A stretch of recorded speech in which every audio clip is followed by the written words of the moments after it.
Okay, तो last lecture तक का हम लोग क्या किए थे, लास्ट लेक्चर तक हम लोग एक एमवीसी की एप्लीकेशन बनाए थे। वो एमवीसी की एप्लीकेशन में एक पेज सामने, मतलब एक एचटीएमएल पेज आता था। वो एचटीएमएल पेज में कोई तो एक नंबर लिखते थे हम लोग, अब उसको पोस्ट करते थे, मतलब उसको फॉर्म के अंदर जो नीचे एक बटन होती है सबमिट बटन, उससे फॉर्म पोस्ट होता है। तो वो इवेंट को क्या बोलते हैं हम लोग, फॉर्म पोस्ट करना। हम लोग क्या किए थे, एक फॉर्म टैग लिए थे, फॉर्म टैग में input type is equal to submit, नीचे बटन लिए थे।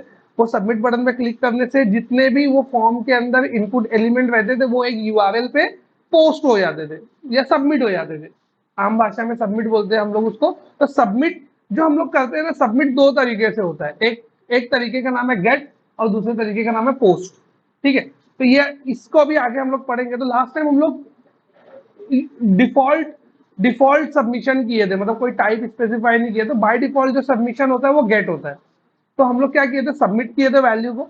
वैल्यू जब भी एक्शन मेथड के ऊपर सबमिट होती थी तो वो कौन से फॉर्म में मिलती थी, वो एक्शन मेथड के पैरामीटर के अंदर वो वैल्यू मिल जाती थी। कहाँ मिलती थी, पैरामीटर में। पैरामीटर में मैं इंटीजर टीएक्सटी नम ऐसा करके कुछ तो पैरामीटर ले लेता था, वो वैल्यू मेरे को वहां पे मिल जाती थी। ठीक है, अब वो वैल्यू मेरे को वहां मिल गई, उसके बाद मैं उस पर सी शार्प पे कुछ तो ऑपरेशन करता था। मतलब एक बार वैल्यू सी शार्प में आ गई तो मेरे पास ऑप्शन है, मैं उसमें ऑपरेशन कर सकता हूँ। लाइक मैं लॉजिक लिख सकता हूँ, कुछ भी कर सकता हूँ। तो मैं उसमें लॉजिक लिखता था, इवन ऑड का लॉजिक या जो भी लॉजिक मैं परफॉर्म करता था। वो लॉजिक परफॉर्म करके अगर अगर इवन है तो मैं उसको रिटर्न के थ्रू एक व्यू पे भेज देता था, और अगर ऑड है तो रिटर्न के थ्रू एक दूसरे व्यू पे भेजता था। ये काम हम लोग लास्ट लेक्चर तक कर लिए थे। तो ये करने से मेरे को क्या क्या समझ में आ गया, मेरे को ये समझ में आ गया कि एचटीएमएल में कुछ भी डिजाइन हो, एचटीएमएल में कुछ भी डिजाइन हो उस, और अगर उसके अंदर इनपुट एलिमेंट हो, एचटीएमएल के अंदर कुछ भी डिजाइन हो और अगर उसके अंदर इनपुट एलिमेंट हो, तो वो इनपुट एलिमेंट से वैल्यू मैं एमवीसी के एक्शन मेथड में भेज सकता हूँ। किसको किसको समझा मैं क्या बोला, फिर नहीं समझा फिर से सुनो, गौर से सुनो। एचटीएमएल के अंदर कुछ भी डिजाइन हो और वो डिजाइन के अंदर इनपुट एलिमेंट हो, इनपुट एलिमेंट सबको समझ गया, input type is equal to text, input type is equal to radio, input type is equal to colour, date, number, जो भी। ठीक है, तो एचटीएमएल के अंदर कुछ भी डिजाइन हो, डिजाइन में एक फॉर्म हो, फॉर्म के अंदर इनपुट हो, तो वो इनपुट की वैल्यू को मैं एमवीसी के एक्शन मेथड में भेज सकता हूँ। मेरी बात समझ में आई, किसको इसको समझा मैं क्या बोला अभी, समझा? ठीक है, ये मैं कर सकता हूँ। तो अब हम लोग क्या करेंगे, अब हम लोग जो भी एक फॉर्म डिजाइन करेंगे, वो फॉर्म डिजाइन में क्या होगा, पर्सन की इंफॉर्मेशन होगी या इंप्लॉय की इंफॉर्मेशन होगी। ठीक है, तो उसमें इंप्लॉय का फर्स्ट नेम, इंप्लॉय का लास्ट नेम, ठीक है, फिर इंप्लॉय की सैलरी, इंप्लॉय की डेट ऑफ ज्वाइनिंग, और डेट ऑफ ज्वाइनिंग के साथ में इंप्लॉय का डिपार्टमेंट का नाम, डिपार्टमेंट का नेम, कि एम्प्लॉय एचआर डिपार्टमेंट में है कि एडमिन डिपार्टमेंट में है कि डेवलपर है, क्या है।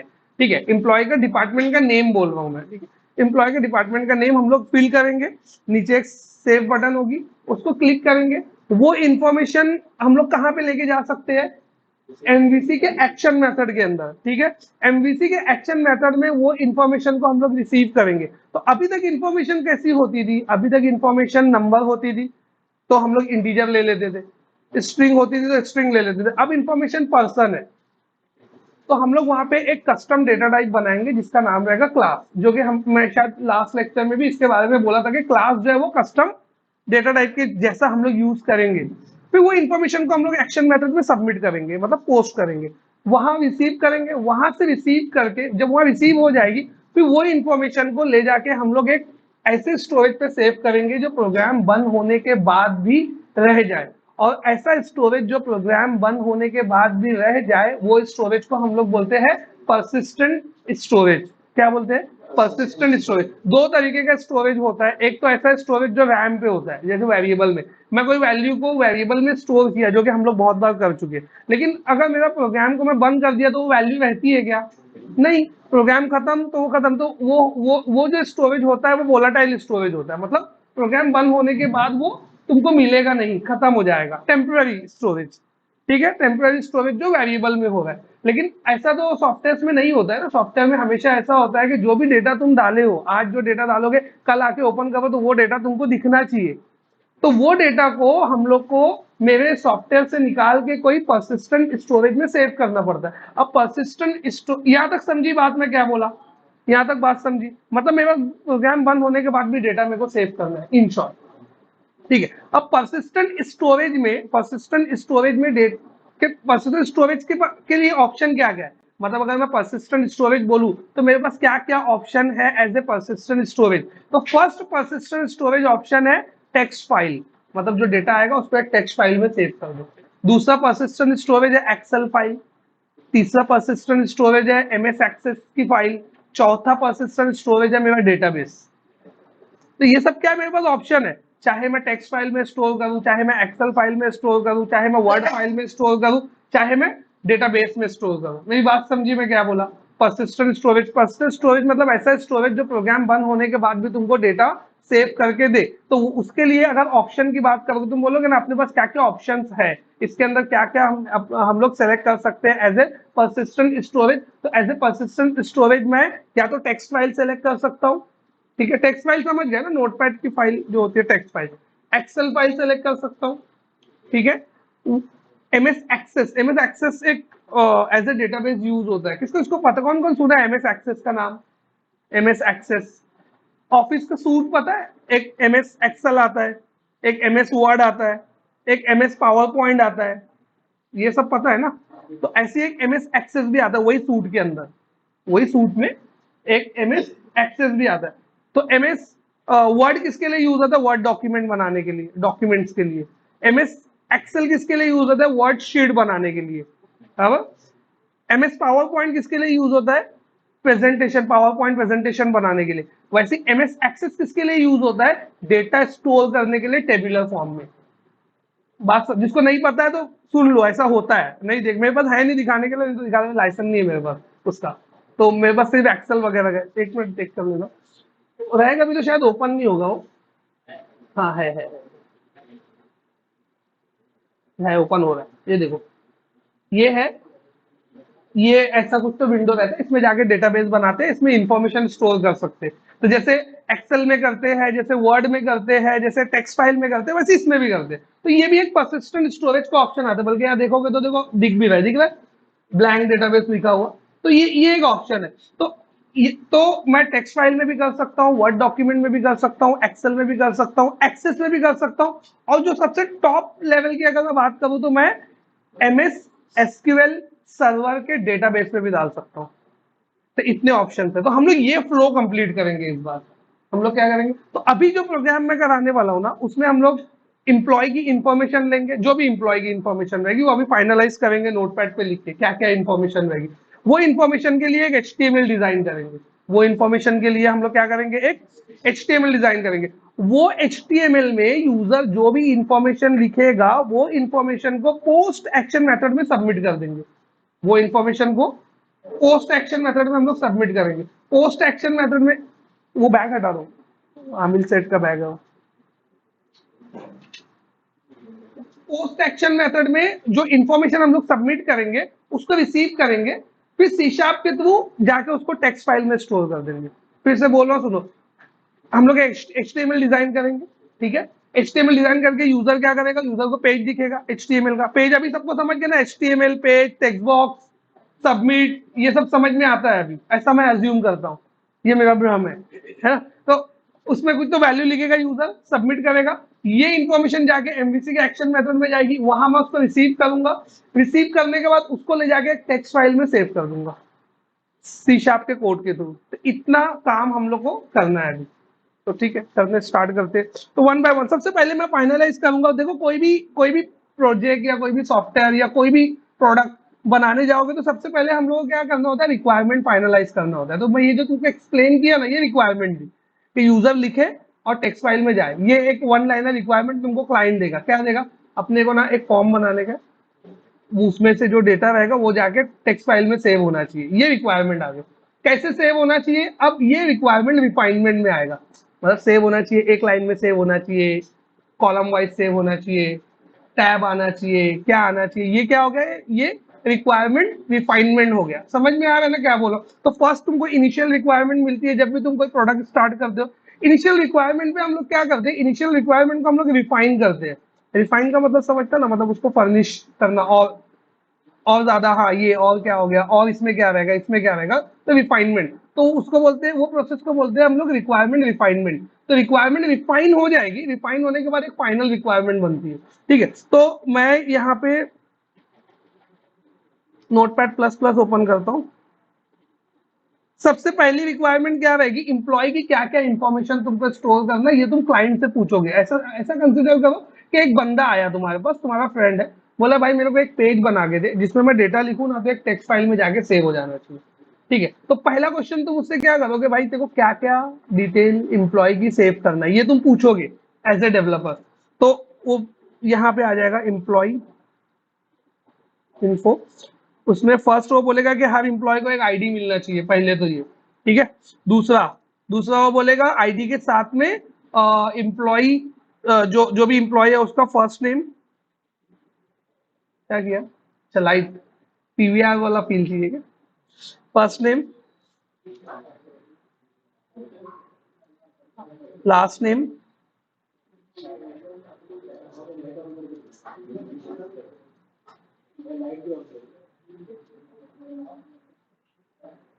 क्या करवा रहे हो, सब मेरे को भी समझा दो। अच्छा, ये प्रोजेक्टर की, अभी ठीक है ना। तो आईडी, उसका नेम, उसके नेम को मैं दो पार्ट में डिवाइड कर दिया। तो इनिशियली तुम क्या करोगे, इनिशियली तुम क्या करोगे, लेट से तुमने लिखा नेम, हाँ ऐसा समझ लो। ठीक है, अब देखो यहाँ पे एक बहुत अच्छी चीज है बताने वाली। तुमने लिखा नेम क्योंकि उसने बोला था नेम, तो तुमने लिखा नेम। अब तुमने अज्यूम कर लिया नेम का मतलब फुल नेम, मतलब अगर मेरा नाम बोलो तो फहद मोमिन, पूरा नाम। ठीक है, तुमने ऐसे स्टोर किया। अब तुमने इसको ऐसे स्टोर तो कर दिया, बाद में उसने क्या किया, डेटा स्टोर सब होने के बाद वो बोला कि मेरे को ये बताओ कितने लोग मोमिन है, कितने लोग अंसारी है। मेरी बात समझ आए, कितने लोग शेख है, ये उसने बोला। क्या, हाँ उसने ग्रुपिंग मांगा, ग्रुपिंग बोल सकते हैं ना इसको, मतलब कितने अंसारी है उसका काउंट, कितने मोमिन है उसका काउंट। अब ये नेम रहेगा तो इसमें मेरे को ये नहीं पता चलेगा ना कि अब देखो कोई बंदा लिखता है अपना नाम फहद मोमिन, कोई लिखता है मोमिन फहद। मेरी बात समझी, ये अपने इधर तो है, मतलब बहुत सारे लोग सरनेम पहले लिखते हैं और बहुत सारे लोग सरनेम बाद में लिखते हैं। अब एक बंदा आया उसने लिखा शेख रिजवान, एक बंदा आया उसने आगे लिखा फहद मोमिन। तो अब तुम कैसे आइडेंटिफाई करोगे कि कौन सा सरनेम है और कौन सा नेम है, कोई है तरीका आइडेंटिफाई करने का? नहीं है। अगर कैसे करोगे मैनुअली, मतलब क्या होता है,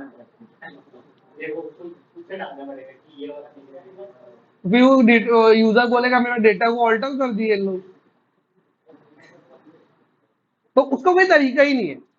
तो ये प्रॉब्लम को हम लोग क्या बोलते हैं, ये प्रॉब्लम क्यों आया, क्योंकि तुम्हारा डेटा नॉन एटॉमिक डेटा है। अभी नॉन एटॉमिक डेटा, ये जो मैं बता रहा हूँ तुमको एक बहुत अच्छी थ्योरी बता रहा हूँ, मैं भी इसको आगे रिलेट करूंगा तो लोगों को समझ में आएगा कि ये थ्योरी कौन सी है। ठीक, ये प्रॉब्लम स्टेटमेंट सबको समझा, ये डेटा ऐसे लिखेंगे तो क्या इश्यू होएगा ये समझा। ऐसा कोई है जिसको प्रॉब्लम ही नहीं समझा, देखो प्रॉब्लम समझता है ना तो सॉल्यूशन 1 मिनट में समझना, प्रॉब्लम समझना इंपॉर्टेंट है। प्रॉब्लम सबको समझा क्या है, ताबिश ना, क्या प्रॉब्लम है, सरनेम प्रॉब्लम, मतलब उसको समझ में नहीं आएगा, बोले सरनेम प्रॉब्लम है, सरनेम निकाल देगा। वो उसको वो आइडेंटिफाई नहीं कर पाएगा कि सरनेम के मतलब ग्रुपिंग नहीं कर पाएगा सरनेम के बेस पे, इन शॉर्ट, है ना। तो ये प्रॉब्लम था, तो ये प्रॉब्लम को सॉल्व, ये प्रॉब्लम आया क्यों, ये प्रॉब्लम आया इसके लिए क्योंकि तुम्हारा डेटा नॉन एटॉमिक है। अब नॉन एटॉमिक का मतलब क्या होता है, एटॉमिक का मतलब क्या होता है, इससे पहले बताया था एटॉमिक का मतलब, नहीं बताया था, जॉन डाल्टन की थ्योरी ये वैसा कुछ नहीं बोला था। ठीक है, एटम किसको बोलते हैं, ATOM, जौहर, हाँ बहुत अच्छे। जौहर, उसकी तारीफ क्या है, अब जौहर बोला तो मैं डेफिनेशन की जगह तारीफ बोल रहा हूँ। डेफिनेशन क्या है, any indivisible entity of indivisible entity of any element is known as atom। मतलब ऐसा पार्ट जो फर्दर डिवाइड नहीं हो सकता उसको बोलते हैं एटम। वही चीज यहाँ भी है, जो तुम्हारा डेटा है ना, डेटा वो फर्दर और डिवाइड नहीं होना चाहिए। जो तुम्हारा डेटा है वो फर्दर, ये जो थियरी है ये जॉन डाल्टन वाली थियरी है। तो नाम भी सुने होगी, नहीं है एक साइंटिस्ट है, वही ये थ्योरी दिया था। और ये थ्योरी हर जगह यूज होती है, एटॉम वाली, एटॉमिक एटॉमिक वैल्यू, एटॉम कहीं भी वर्ड यूज होएगा तो थ्योरी यही रहेगी कि कोई ऐसा पार्ट जिसको तुम और फर्दर डिवाइड नहीं कर सकते, that is called atomic, that is called atomic. तो ये डेटा एटॉमिक नहीं है, इसका मतलब ये डेटा और फर्दर डिवाइड हो सकता था। कैसे डिवाइड हो सकता था? जो तुमने लिखा इसको दो पार्ट में डिवाइड करते, first name last name, first name middle name last name. मेरी बात समझ में आई? एटॉमिक। तो ये जो हम लोग किए ना, डेटा को एटॉमिक बनाने का जो प्रोसेस है, मतलब अभी अब मैं क्या करूंगा, इसको सॉल्व करने के लिए मैं क्या करूंगा, नेम लेने की जगह एफ नेम एक कॉलम लूंगा और लास्ट नेम एल नेम एक कॉलम लूंगा, फर्स्ट नेम लास्ट नेम दो कॉलम लूंगा। तो अब ये डिवाइड हो गया नाउ। अब लास्ट नेम में और नहीं डिवाइड हो सकता, समझ में? फर्स्ट नेम में और नहीं डिवाइड हो सकता। तो नाउ ये डेटा हो गया एटॉमिक डेटा। मेरी बात समझी क्या बोला मैं? अब ये तो मैं कर दिया, तो ये जो मैं किया ना प्रोसेस, इसको बोलते हैं डेटा को नॉर्मलाइज करना, और ये है डेटा का फर्स्ट नॉर्मल फॉर्म। कौन कौन सुना है normal form, normalisation, first normal form? सुने हो कभी ऐसा? सुने कॉलेज में या कब कहीं पर भी? आईटी वाले ही सुने होंगे ऑब्वियसली। डेटाबेस मैनेजमेंट सिस्टम के अंदर 3 स्टेप होता है नॉर्मलाइजेशन के अंदर। तू आईटी वाला है ही नहीं क्या? बोले मैं तो कॉलेज ही नहीं गया था, मैं बेकसूर। इतना अच्छे से सुन रहा है, बोला कोई सुना है? मैं आउट हूँ इस चीज के लिए। कभी नहीं सुनी नॉर्मलाइजेशन? सुना? सुने ना कम से कम, हाँ तो बोल सुना हो। बोले सुना बोलूंगा ये आदमी पूछेगा, चल बता क्या सुना है।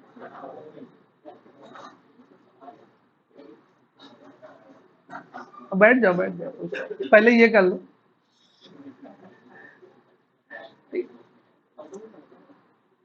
हाँ, तो नॉर्मलाइजेशन जो है ना डेटाबेस में, डेटा क्या करते हैं, क्लाइंट से लेते हैं, डेटा होता है रॉ फॉर्म में। रॉ फॉर्म मतलब जैसा क्लाइंट बोला वैसा डेटा लिखते जाते हैं। फिर उसको क्या करते हैं पता है, डेटा पे कुछ ऑपरेशन करते हैं, डेटा को तोड़ते हैं, मतलब उसको नॉर्मलाइज करते हैं। पहला नॉर्मलाइजेशन, दूसरा नॉर्मलाइजेशन, तीसरा नॉर्मलाइजेशन, चौथा, तो ऐसे स्टेप होते हैं। तो ये जो हम लोग किए ना, ये फर्स्ट लेवल ऑफ नॉर्मलाइजेशन था। ये कौन सा था? इसको फर्स्ट नॉर्मल फॉर्म बोलते हैं, इसको फर्स्ट नॉर्मल फॉर्म बोलते हैं। तो थ्योरी याद नहीं रखना है अपने को, लेकिन ये समझे ना करना क्या है। अब एक और फील्ड में ऐड करता हूं, तो इसको नॉर्मलाइज किया तो ये फील्ड नॉर्मलाइज होके क्या बनेगी? ये फील्ड नॉर्मलाइज होके बनेगी नेम। ठीक है,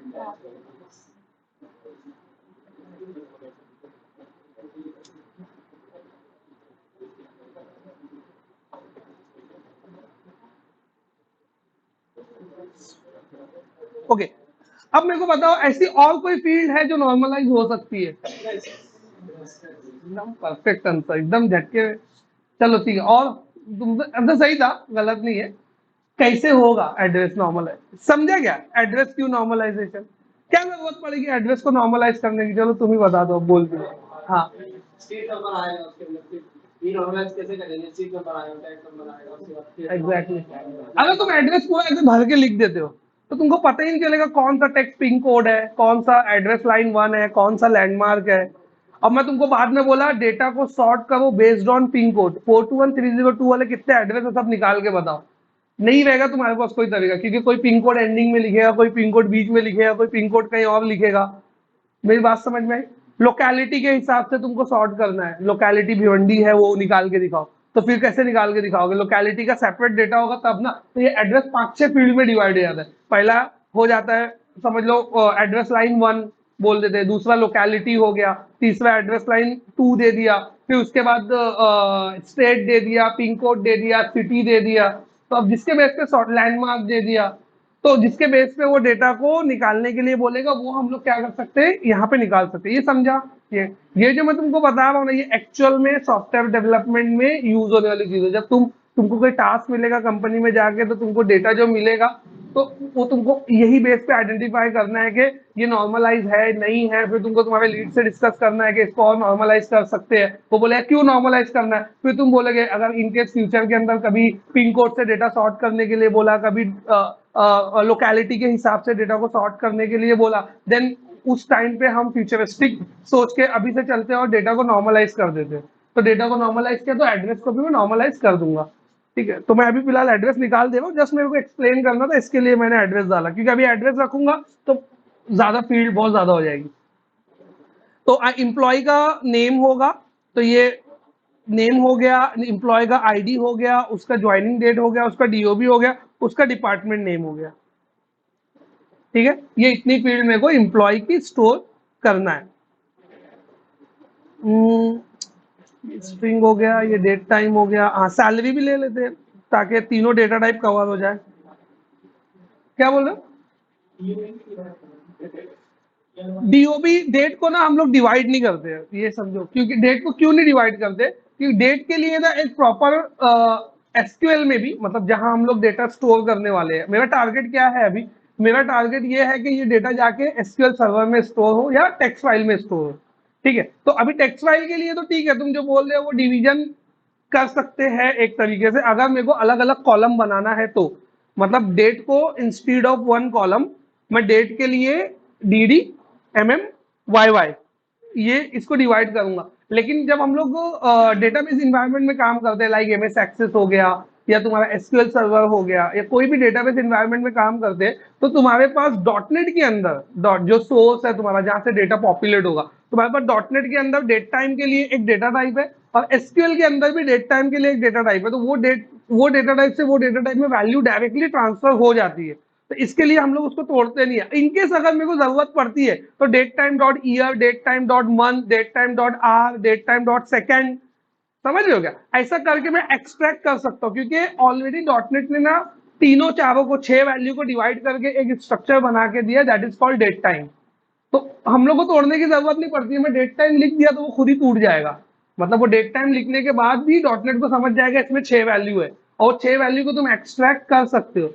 हम लोग तोड़ते कब, जब मेरा एक्सट्रैक्शन में प्रॉब्लम हो जाए, जैसे मेरा मैं सरनेम नहीं निकाल पा रहा हूँ, मैं पिन कोड नहीं निकाल पा रहा हूँ, तो वो टाइम पे हम लोग उसको तोड़ देते हैं।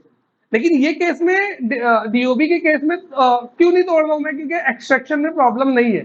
अगर मैं डेट टाइम डॉट ईयर लिखा तो पूरा ईयर निकल जाएगा, तो अननेसेसरी फील्ड क्यों बढ़ाऊंगा मैं, मेरी बात समझी? मैं मतलब तुम्हारा क्वेश्चन सही था, मतलब जितना मैं बताया उसके हिसाब से तुमने सही क्वेश्चन किया कि ये तो टूट सकता है, और लेकिन मैं पहले प्रॉब्लम क्या बताया था तोड़ने के लिए, प्रॉब्लम ये बताया था एक्सट्रैक्शन, अगर मैं डेटा एक्सट्रैक्ट ना कर पाऊं, इवन एड्रेस के केस में भी तुम पिन कोड के बेस पे सॉर्ट नहीं कर पाओगे, फिर ये मेरा एक्सट्रैक्शन का प्रॉब्लम था। नेम के केस में तुम सरनेम के बेस पे ग्रुपिंग नहीं कर पाओगे, ये मेरा प्रॉब्लम था। तो ये प्रॉब्लम का सॉल्यूशन नॉर्मलाइजेशन है। ये नॉर्मलाइजेशन अगर तुम करोगे ना, तो that is called over engineering. मेरी बात समझी, ओवर इंजीनियरिंग किसको बोलते हैं, पर अननेसेसरी रूल को अप्लाई कर देना जबकि वो कोई प्रॉब्लम को सॉल्व ही नहीं कर रहा है, मतलब प्रॉब्लम है ही नहीं, लेकिन फिर भी तुम उसमें इंजीनियरिंग लगा रहे हो, तो that is called over engineering. तो वो लोग करते हैं, मैं ऐसा नहीं बोल रहा नहीं, लोग वो भी करते हैं। बिजनेस रिक्वायरमेंट अगर आ गई तो भी करना पड़ता है, कोई रॉन्ग नहीं है वो। लेकिन डॉटनेट में अपने पास सोर्स डेस्टिनेशन में हम लोग चेक करते हैं, अगर सोर्स में और डेस्टिनेशन में दोनों, सोर्स मतलब जहां से डेटा पॉपुलेट हो रहा है, डेस्टिनेशन जो परसिस्टेंट स्टोरेज में जाके सेव हो रहा है, समझे क्या? अगर सोर्स और डेस्टिनेशन के अंदर तुम डेटा डालने के बाद डेटा को वापस एक्सट्रैक्ट कर सको, तो नॉर्मलाइजेशन मत करो। ये मैं तुमको अपने एक्सपीरियंस से बता रहा हूँ, वो अननेसेसरी ना 3 फील्ड बढ़ा देगा और उसको मैनेज करना मुश्किल हो जाएगा। फिर तुमको 3 फील्ड लेके एक डेट टाइम बना के फिर उसको चेक करना पड़ता है, तो डेट टाइम को कभी नहीं तोड़ना। समझ में आया ना?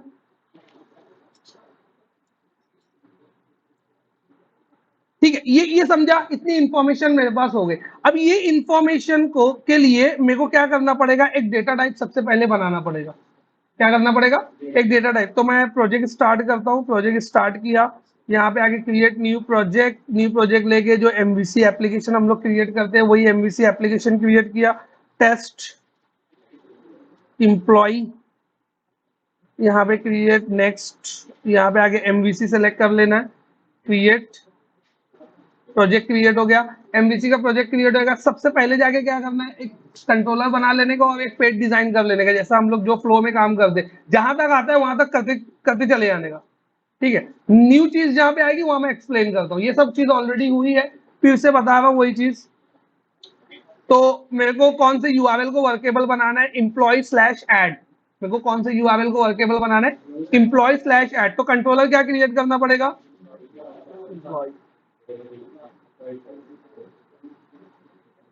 और एक की चीज क्या कर सकता हूं मैं, अगर मेरे को कंट्रोलर नहीं बनाना है तो राउटिंग, लेकिन अभी कंट्रोलर बना रहा हूं।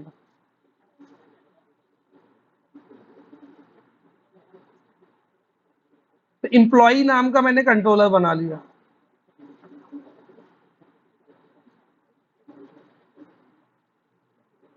तो एम्प्लॉय नाम के कंट्रोलर के अंदर मेरे को एक एक्शन मेथड लेना पड़ेगा जिसका नाम क्या रहेगा, ऐड। तो ये एक्शन मेथड हो गया जिसका नाम क्या है, ऐड। ठीक है, ये हो गया।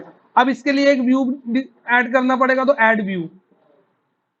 देखो ये सब चीज बता चुका हूं मैं, इसके लिए थोड़ा सा फास्ट ले रहा हूँ। ये मत सोचना कि अरे पहले तो इतना आराम से पढ़ा रहे थे अभी इतना फास्ट। फिर भी नहीं समझेगा तो फिर भी पूछ लेना, मैं वापस से बता दूंगा। ठीक है, control shift B, project build कर लो एक बार। अब देखो ना, बहुत सारे लोग एक मिस्टेक यहाँ पे करते हैं। जैसे फॉर एग्जांपल मेरे कोड में एरर है, मैं तुमको एरर ला के बताता हूँ। जैसे मेरे कोड में एरर है, ठीक है। अब तुम जब इसको बिल्ड करोगे ना, तो वो एक मैसेज बॉक्स दिखाता है यहाँ पे। अभी तो दिखाई नहीं रहा है। हाँ, ये वाला, ये इसमें ना वो क्या है उसको पढ़ो पहले। क्या है वो, there was a build error, would you like to continue. तो हम लोग क्या सोचते हैं कि एरर है लेकिन फिर भी रन करने बोल रहा है तो मैं रन कर देता हूँ। वो करता क्या है पहले वो समझ लो। वो क्या करता है पता है, जो लास्ट बिल्ड रहता है ना, लास्ट तुम्हारा बिल्ड बिल्ड समझ गए। थोड़ा सा बैक जाओ, वो जो कंपाइल और रन क्या था, कंपाइलेशन और इंटरप्रिटेशन, वो दो स्टेप बताया था, याद है? याद है, कंपाइलेशन इंटरप्रिटेशन। ठीक है, तो कंपाइलेशन में क्या होता है, मेरा सोर्स कोड मतलब जो कोड में लिखा हूं वो मेरा सोर्स कोड में कंपाइलर को देता हूं, वो आईएल बनाता है, बराबर। फिर आईएल क्या होता है, वो आईएल जो बना है ना, बना हुआ आईएल वो इंटरप्रिटेशन में जाता है और आउटपुट दिखाता है। ये प्रोसेस है। अब यहाँ पे क्या हो रहा है पता है, कि एक बार तुमने बिल्ड किया तो आईएल बन चुका है। अब तुमने कोड में कुछ चेंज किया और कोड में आ गया एरर। तो अब वो क्या बोल रहा है पता है, मेरे पास पुराना वाला आईएल पड़ा है, तुम्हारे ये वाले कोड में एरर है, पुराना वाले आईएल का आउटपुट दिखाओ क्या। तो हम लोग इसको करते हैं यस। फिर उसके बाद तुम कितना भी चेंज करोगे ना, तुमको आउटपुट में कोई चेंजेस नहीं दिखेगा। मेरी बात समझ में आई? तो इसको कभी यस नहीं करने का, क्योंकि वो एक बार यस, अगर यस कर दिया तो क्या होता है पता है, तो एरर दिखाना बंद कर देता है। और फिर वो जब भी तुम रन करोगे ना, बिना ये पूछे वो रन होएगा। अब वो लास्ट बिल्ड को रन करता है, तुम कोड में कुछ भी चेंज करोगे ना तो वो चेंज नहीं होता है। अगर ऐसा कर दिए तो क्या करने का, बोले मैं तो कर दिया, लाल बटन दिख रहा है, हाँ दबा दिया, वो तो दबा दिया, अभी क्या। अभी तो अगर तुम ये कर देते हो, इनकेस अगर तुम ये कर दिए, तो वो लास्ट बिल्ड का आउटपुट तो दिखा देगा। अब तुमने जो चेंज किया वो तुमको चाहिए ना, तो यहाँ पे आने का विजुअल स्टूडियो में, यहाँ पे आके राइट क्लिक करके सॉल्यूशन को कर देने का क्लीन। जब तुम ये क्लीन करोगे ना, तो क्लीन करने से क्या होता है पता है, वो जो लास्ट बिल्ड है ना उसको उड़ा देता है। तो फिर तुम्हारा फिर वापस एरर दिखाना शुरू कर देता है। मेरी बात समझी? ये मेरे को 3-4 लोग ये मिस्टेक करके मेरे को भेजे है, समझे। एक एक दो लोग और है, तो इसके लिए मैं वाला बता देता हूँ, ये क्योंकि ये लोग मिस्टेक कर रहे। तो ये समझ लो क्या है, ये समझा ना क्या बताया मैं।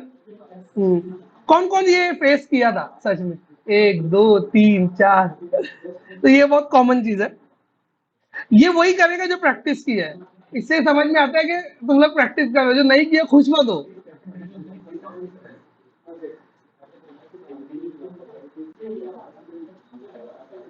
ठीक है, तो मैं इसको रन कर देता हूँ।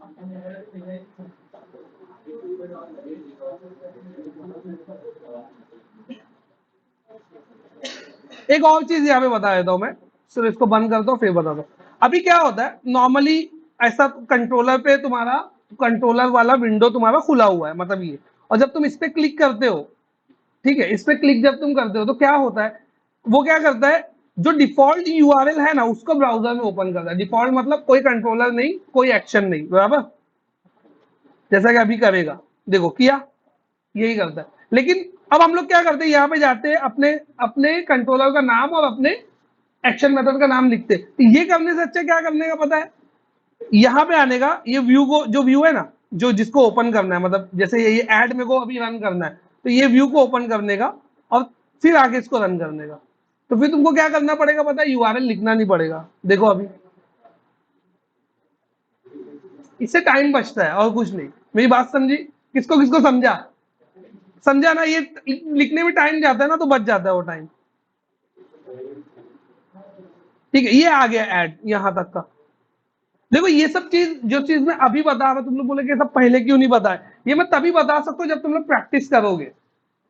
तो अभी अपना एक एप्लीकेशन हुआ, जो प्रैक्टिस किया रहेगा वो मेरी बात से ज्यादा रिलेट कर पा रहा होगा, मेरे को ऐसा लग रहा है। तो ये सब चीज हम लोगों को घड़ी घड़ी टाइप करना पड़ रहा है, और ये सब में टाइम जाता है। तो क्या करने का, वो व्यू ओपन करने का, फिर कंट्रोल F5 या F5। कंट्रोल F5 मतलब विदाउट डिबगिंग, F5 मतलब विद डिबगिंग। ये भी मैं शायद बताया हूँ पहले। ठीक है, तो ये व्यू मेरा आ गया। ये व्यू से मेरा ये वाला जो है ना आउटपुट मेरे को दिखना स्टार्ट हो गया। अभी मेरे को क्या करना है, यहाँ पे मेरा पेज डिजाइन करना है। मतलब मेरे को क्या लेना है, अब यहाँ पे मेरे को एक फॉर्म लेना है। क्यों फॉर्म लेना है, कौन बताएगा? कौन बता सकता है? शिवाम, क्यों फॉर्म लेना है? क्या जरूरत है फॉर्म लेने की? डायरेक्ट भी तो डिजाइन क्या ऐड करना है, तो बिना फॉर्म लिए ऐड नहीं कर सकता क्या मैं? क्यों? हाँ एग्जैक्टली, इनपुट टाइप जो है वो सबमिट नहीं हो पाएगा बिना फॉर्म के। तो मेरे को सबमिट करना है, क्योंकि सबमिट क्यों करना है, क्योंकि मेरे को इसको सी शार्प तक लेके जाना है। सी शार्प मतलब कंट्रोलर, सी शार्प मतलब कंट्रोलर। HTML से डेटा सबसे पहले कंट्रोलर में ही आता है। रिक्वेस्ट जो है सबसे पहले कहाँ जाती है, राउट पे जाती है, फिर उसको कंट्रोलर का नाम मिलता है, फिर एक्शन का नाम मिलता है, फिर वो वहां से कंट्रोलर को सेलेक्ट करता है, फिर कंट्रोलर के अंदर पैरामीटर में वैल्यू इंजेक्ट करता है, फिर एक्शन मेथड को एग्जीक्यूट करता है। तो इन शॉर्ट इतना ना बोलते हुए मैं क्या बोलता हूँ, HTML से डेटा डायरेक्ट कहाँ पे आता है, कंट्रोलर में या एक्शन मेथड में। तो पहला एंट्री पॉइंट उसका वही रहता है, वहां तक मेरे को उसको लेके जाना है। और वहां तक लेके जाने के लिए मेरे को फॉर्म टैग जरूरी है। तो सबसे पहले तो मैं फॉर्म टैग लूंगा। ठीक है, फॉर्म टैग लेने के बाद क्या करूंगा, जितनी फील्ड है उसके लिए HTML डिजाइन करूंगा। ठीक है, तो करते हैं वन बाय वन। और क्या,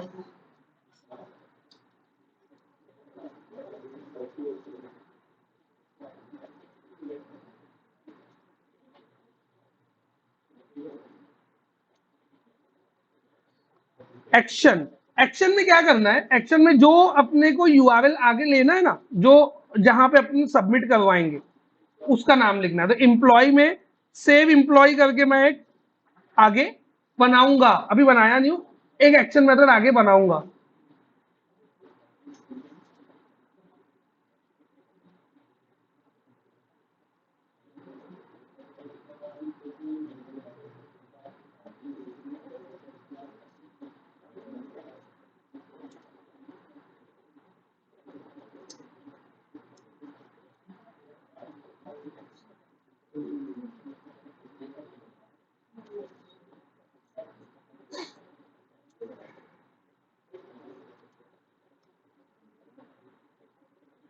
तो इसको ना TXT नेम की जगह मैं ऐसा नेम लिख देता हूँ। ठीक है, ऐसा।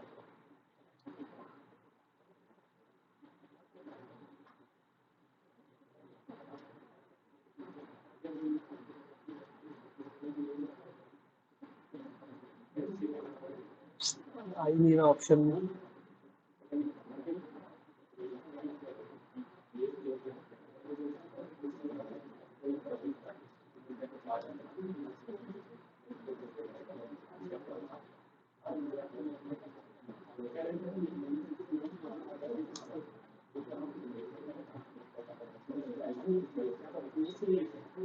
अच्छा, मिडिल नेम तो है ही नहीं अपने पास, लास्ट नेम है।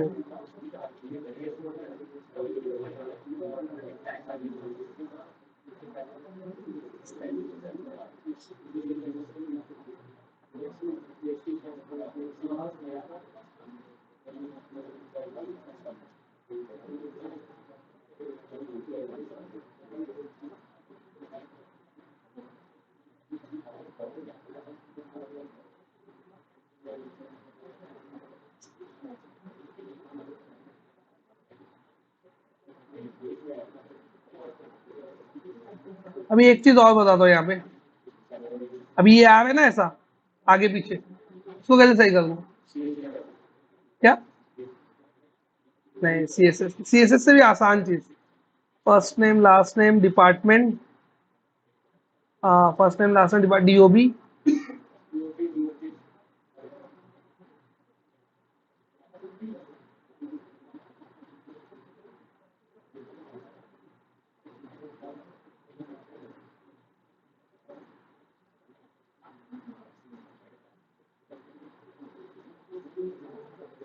ये डेट लिखने से क्या आएगा, कैलेंडर आएगा।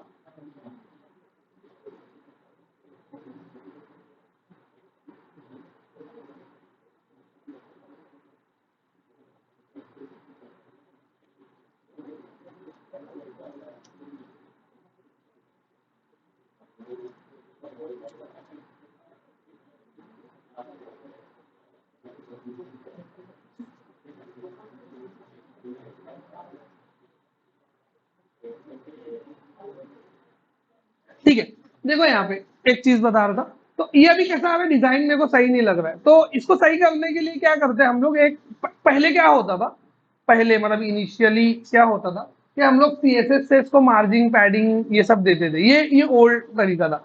तो क्या होता था, हम लोग थोड़ा थोड़ा स्पेस ऐड करते थे, जैसे हम लोग यूजुअली वर्ड डॉक्यूमेंट वगैरह में करते हैं ना, टैब विब दे के सबको एक अलाइन में लगाने का। लेकिन फिर क्या होता, फिर स्क्रीन छोटी होती थी ना, फिर वो बिगड़ जाता था। तो इसको सॉल्व करने के लिए क्या ले गया है, इसको सॉल्व करने के लिए इन लोग ले गया है टेबुलर डिजाइन। टेबुलर डिजाइन में क्या होते थे, पूरे पेज पे ना, पूरे पेज पे मैं क्या करूंगा, ऐसे एक टेबल बना दूंगा, ये ऐसा एक टेबल बनेगा, और ये उसमें दो कॉलम रहेगा, ठीक है। एक कॉलम में लेबल, दूसरे में टेक्स्ट बॉक्स, एक ये इसको लेबल बोलते हैं, ठीक है। एक में लेबल, दूसरे में टेक्स्ट बॉक्स, एक में लेबल, दूसरे में टेक्स्ट बॉक्स, और वो टेबल को क्या करूंगा, मैं पेज की विड्थ के हिसाब से दे दूंगा, या जो भी मेरा कंटेनर की एक विड्थ, इतना बड़ा टेबल बना दिया तो इतना बड़ा ही रहेगा। अब तुम स्क्रीन छोटी भी करोगे तो टेबल छोटा होगा, स्क्रीन बड़ी करोगे तो टेबल बड़ा होगा, तो तुम्हारा डिजाइन इधर उधर नहीं भागता है उसकी वजह से। मेरी बात समझ में आई? तो ये हम लोग कर सकते हैं, अभी देखो कैसे करता हूँ। HTML में टेबल कैसे बनाते हैं, HTML में टेबल बनाने के लिए टेबल टैग ले लेने का, सिंपल। तो मेरे को कितना कॉलम लेना है, दो, 5 कॉलम बोल रहे हो, कॉलम और वो ही भूल जाते हैं। 2 कॉलम लेना है मेरे को, और वो कितनी लेना पड़ेगा, तो ये मैं ले लिया टेबल, ठीक है। तो इससे क्या बनता है पता है, ये टेबल टैग से ये सिर्फ टेबल का आउटर बॉर्डर बनता है, आउटर बॉर्डर। मतलब अगर इसको मैं MS पेंट में बताऊं,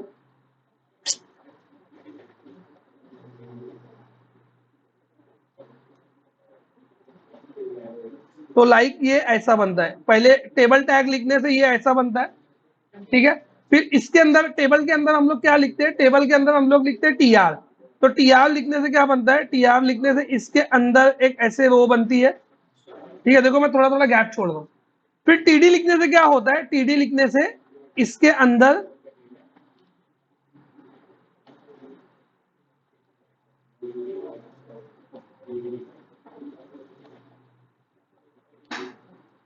ठीक है ऐसा। तो अभी मैं बनाया टेबल, तो आउटर बॉक्स बना। अब इसके अंदर मेरे को ये ऐसे बॉक्स कितने लेना है, ये वाले मेरे है वो, देखो ऐसे बॉक्स कितने लेना है, 5।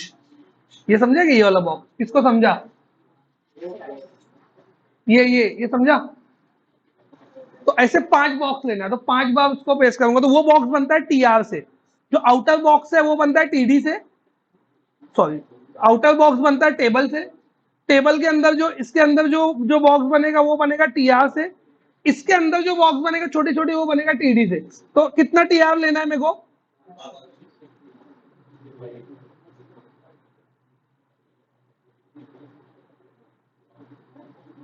1 2 3 4 5 है ना, हो गया, 6 हो गया क्या, 5।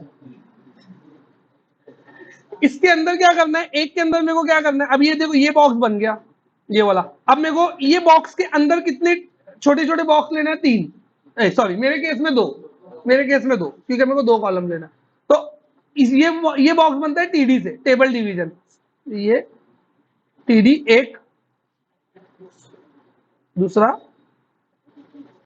TD 2, तो ऐसे 2 बॉक्स हो गए ये यहाँ पे।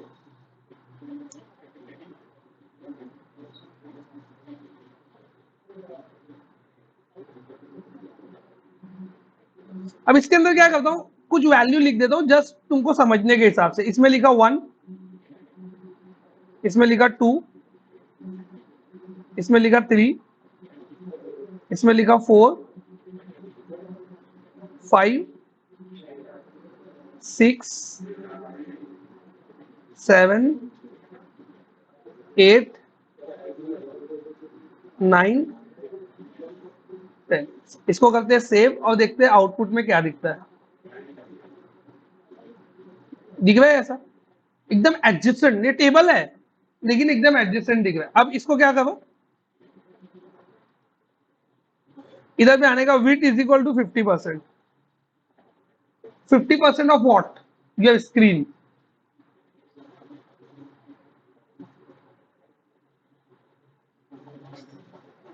ये कुछ समझ में आ रहा है? बॉर्डर वॉर्डर कुछ नहीं दिख रहा टेबल का, लेकिन टेबल है वो। अभी ये कैसा हो गया, मेरे को दिख नहीं रहा है लेकिन यहाँ पे एक आउटर बॉक्स टेबल का, ठीक है, फिर उसके अंदर ये एक टीआर, फिर ये टीडी, ये टीडी, ये एक टीडी, ये एक टीडी, ऐसे रिपीट है। तो ये चीज मेरे को ऊपर अप्लाई करना है। तो मैं क्या करूंगा, इसको उठा के 1 की जगह पे, इसको उठा के टी की जगह पे 3 4 5 6 7 8 9 10 हो गया डिजाइन।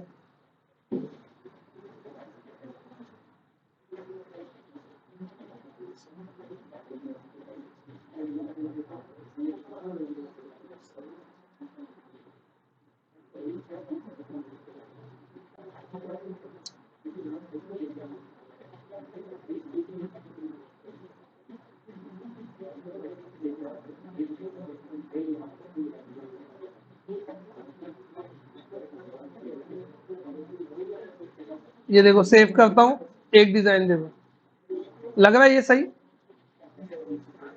तो अब ये सब एक साथ ऐसे आ जाएगा नीचे, उसके बाद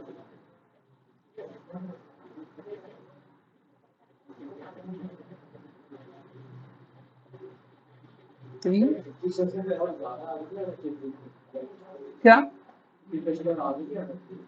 क्या ये करंट, ये जो है ना कंटेनर, अभी ये देखो, ये कंटेनर कहाँ पे रेंडर होता है, लेआउट में जाके, तो इसके ऊपर जो मतलब इसको कंटेन करने वाला जो टैग लगा ना, उसका लेगा, पेरेंट का। क्या कर रहा था भूल गया मैं, हाँ मैं कॉपी करके रखा था, पेस्ट करने भूल गया।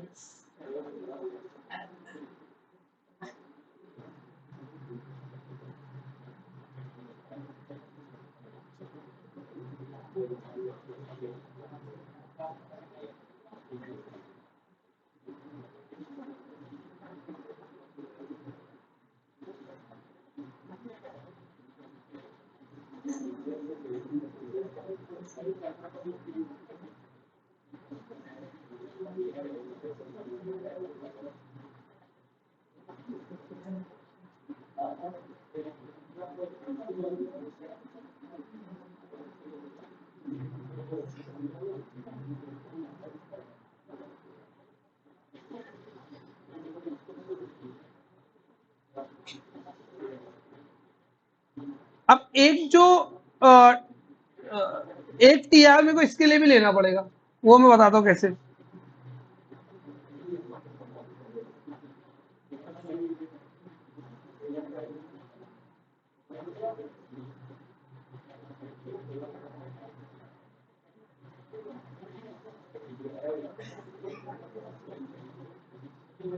और ये पूरे टेबल को उठा के पहले ये सबको निकाल देता हूँ यहाँ से।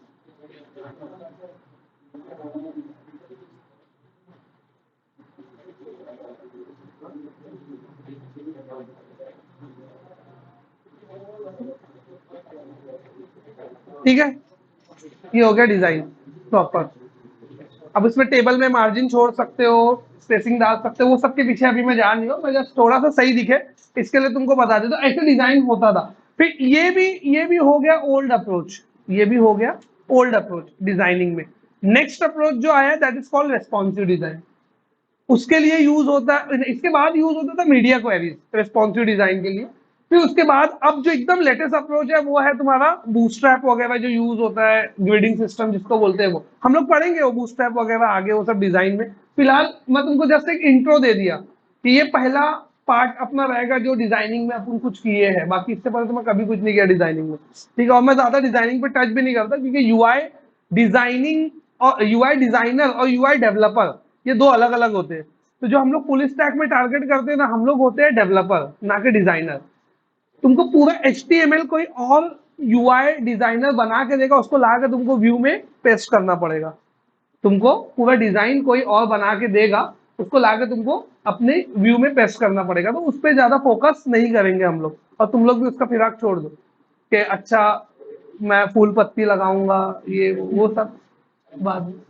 हाँ, चमकी वमकी उड़ाऊंगा, बटन पे क्लिक किया तो ऐसा दिल विल निकले नीचे से वो ठीक है। तो ये क्या हो गया, डिजाइन हो गया। अब इसमें वैल्यू लिखा, मैं वैल्यू लिखूंगा। अब इसको सेव बटन पे क्लिक करूंगा तो ये कहाँ सबमिट करेगा, वैल्यू को सबमिट करेगा जो एक्शन एट्रीब्यूट में जो यूआरएल रहेगा उसके ऊपर।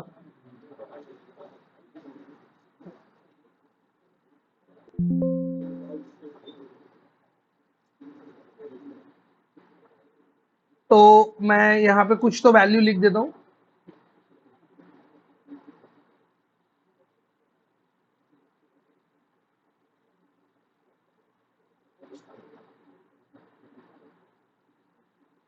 इसको किया मैंने सेव।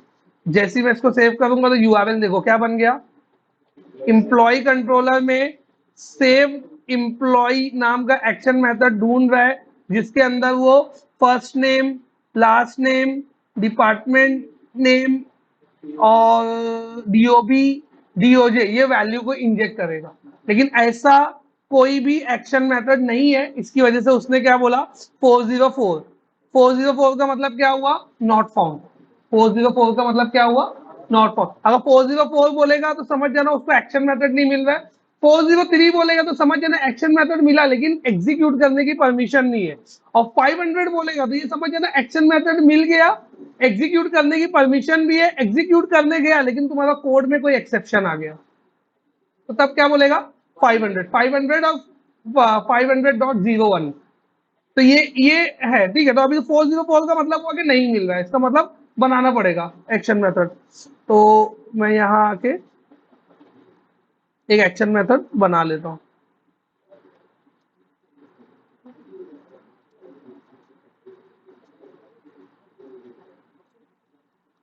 अब इसमें वो वैल्यू को मैं रिसीव कर सकूं उसके लिए मेरे को ये सब पैरामीटर लेना पड़ेगा। देखो फर्स्ट नेम नाम का एक वेरिएबल, बराबर।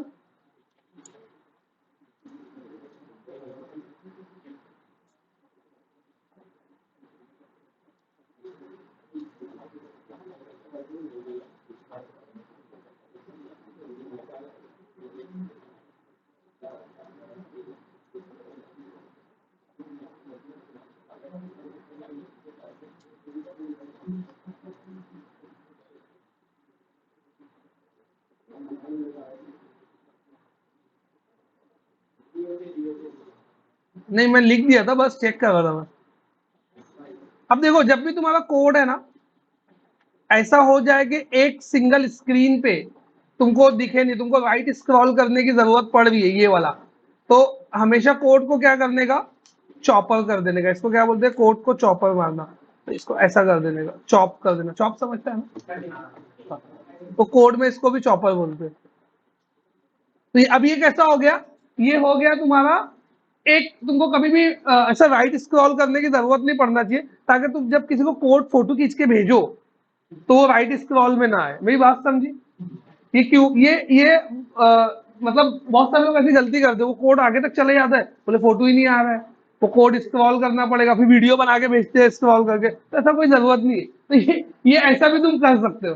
तो इससे कितना भी पैरामीटर रहेगा, क्योंकि कभी कभी फंक्शन में बहुत पैरामीटर्स आ जाते हैं, तो हमेशा कोड को क्या करने का, सी शार्प में चॉपर मारने का। और देखो ये तो मैं तुमको बोल रहा हूँ ना, ये ऐसा मत सोचो मैं अपने लिए बोल रहा हूँ कि मेरे को तुम कोड भेजोगे तो ऐसा करोगे। ये माइक्रोसॉफ्ट की बेस्ट प्रैक्टिसेस के अंदर आता है। मैं कंट्रोल जेड कर रहा हूँ, देखो वापस से किया। अभी मैं यहाँ इसको रिटर्न व्यू कर देता हूँ, नहीं तो ये लाल लाल दिखते रहेगा ना तो आंख में खून उतर आएगा। ये देखो है ना। अभी इसको मैं इधर पे आया, कंट्रोल डॉट किया, आई नहीं है? हाँ आया। ये क्या बोल रहा है, देखो क्या बोल रहा है,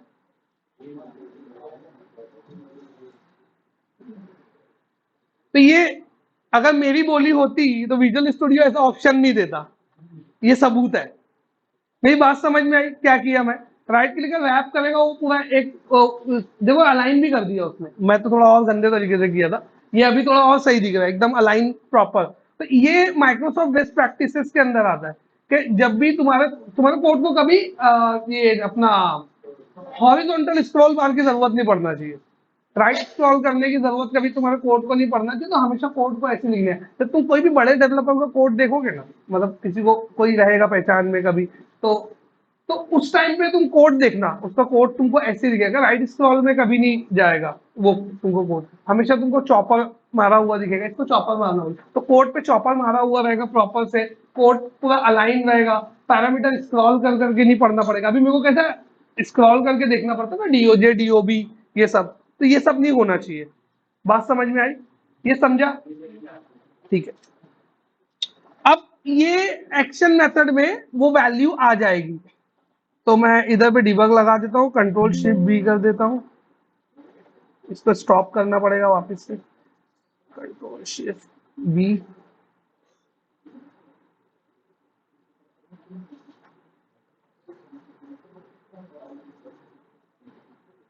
इसको रन करते हैं।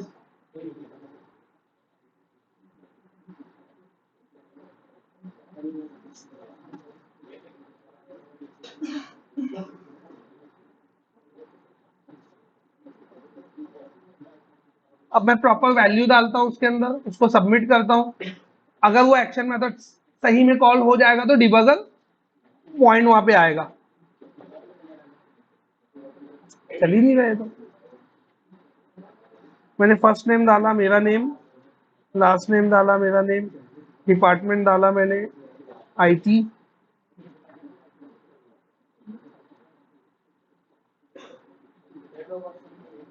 हाँ सही है, ठीक है, नेक्स्ट वीक पैदा होऊंगा। सेव यहाँ पे किया, अब देखते हैं वैल्यू आई क्या, फर्स्ट नेम में आई प्रॉपर वैल्यू, लास्ट नेम में आ गई प्रॉपर वैल्यू, डिपार्टमेंट में आई है, डीओबी में 24 सेलेक्ट किया था, डीओजे में, मतलब सब कुछ इसमें वैल्यू प्रॉपर आ गई। अब ये वैल्यूज यहाँ पे आ गई, ये वैल्यूज को लेके अब मेरे को क्या करना पड़ेगा, इसको ले जाके टेक्स्ट फाइल में राइट करना पड़ेगा। उसका कोड क्या है वो आगे बताऊंगा मैं, उससे पहले यहाँ तक सबको समझा क्या किया हूं मैं, ये सब प्रीवियस ही है, इसमें कुछ कुछ पॉइंट मैं खाली ऐड किया हूँ जो मैं इससे बताते आया, कुछ कुछ पॉइंट में सिर्फ ऐड किया हूँ, बाकी तो सब ओल्ड ही है। ठीक है, अब इसके अंदर देखो यहाँ पे क्या करना है, लेट्स से तुम्हारा जो एक फॉर्म है उसके अंदर 150 फील्ड है, तुम्हारा एक फॉर्म है HTML का, उसमें 150 फील्ड है, तो तुम क्या करोगे, तो 150 वेरिएबल बनाओगे, अभी तक का जितना पढ़े उसके हिसाब से वही करना पड़ेगा।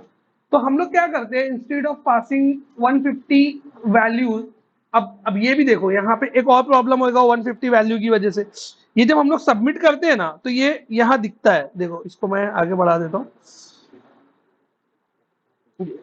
जब हम लोग सबमिट करते हैं ना तो यहाँ पे दिखता है, ये देखो दिख रहे हैं ना वैल्यूज, यहाँ पे वैल्यूज दिख रही है।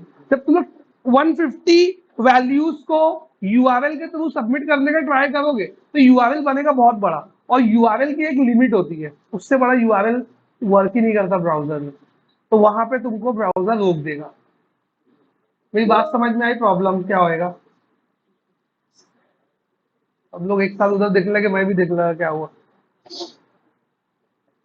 तो वो क्या करेगा, तुमको रोक देगा उस टाइम पे कि ये नहीं हो सकता। तो इसका सॉल्यूशन क्या है, देखो दो प्रॉब्लम है, एक प्रॉब्लम तो ये कि इतने सारे वेरिएबल मैं बनाऊंगा तो कोड दिखेगा गंदा, ठीक है, और माइक्रोसॉफ्ट क्या बोलता है, माइक्रोसॉफ्ट अपनी बेस्ट प्रैक्टिसेस में बोलता है कि कोई भी फंक्शन के अंदर 4 से ज्यादा पैरामीटर नहीं होना चाहिए, कोई भी फंक्शन के अंदर 4 से ज्यादा पैरामीटर नहीं होने चाहिए। तो ये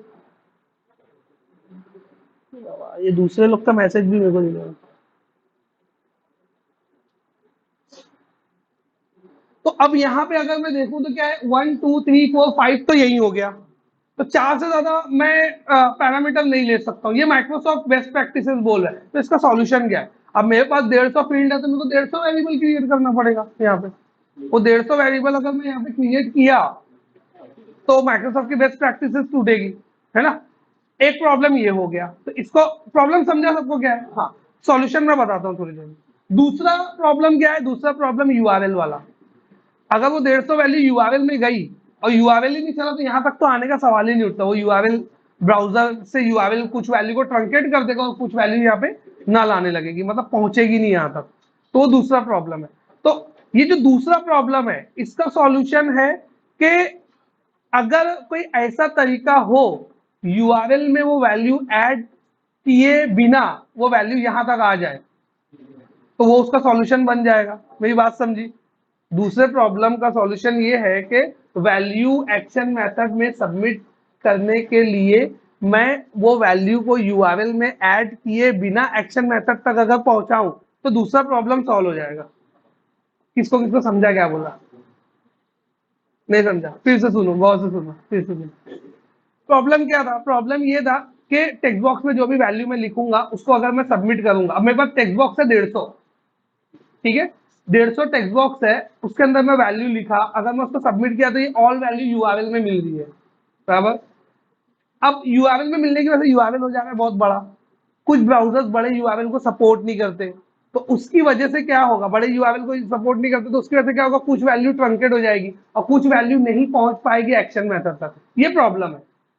इसका सॉल्यूशन क्या है? इसका सॉल्यूशन यही है कि अगर मैं कोई ऐसा तरीका ढूंढूं जिसके थ्रू मैं एक्शन मेथड में वैल्यू को ऐड करूं बिना यूआरएल में ऐड किए, मतलब यूआरएल में ऐड नहीं हो लेकिन एक्शन मेथड में वैल्यू चली जाए, अगर ऐसा कोई तरीका यूज करूं तो ये तरीका ये प्रॉब्लम का सॉल्यूशन बन जाएगा ना। अभी समझे? हाँ, तो वो तरीके का नाम है पोस्ट रिक्वेस्ट। वो तरीके का नाम क्या है? Post request. अब आ जाए तो थ्योरी के ऊपर, ठीक है, अब आते थ्योरी के ऊपर। दो टाइप की रिक्वेस्ट होती है, अगर तुम कुछ नहीं बताते हो तो गेट रिक्वेस्ट होती है, गेट रिक्वेस्ट के अंदर डेटा यूआरएल में दिखता है। दूसरी रिक्वेस्ट होती है पोस्ट रिक्वेस्ट, जिसमें यूआरएल में डेटा नहीं दिखता है, जो कि सिक्योर्ड होती है। इंटरव्यू में क्वेश्चन करते हैं, अगर तुम्हारे फॉर्म के ऊपर एक फील्ड है पासवर्ड फील्ड, ठीक है, पासवर्ड फील्ड समझते हैं ना, जिसमें स्टार आएगा या डॉट डॉट आएगा। अब उसने पासवर्ड लिखा और तुमने गेट रिक्वेस्ट से उसको सबमिट किया और वो पासवर्ड यूआरएल में दिख गया और किसी को इसने स्क्रीनशॉट लेके वो पासवर्ड हैक कर लिया, तो तुम्हारे डॉट डॉट की कोई मीनिंग है? प्रैक्टिकली देखते हैं। अच्छा एग्जाम्पल मिल गया ना। यहां पे आया मैं,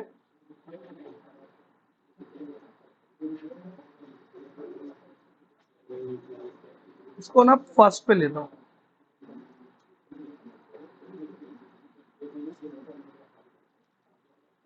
input type is equal to password,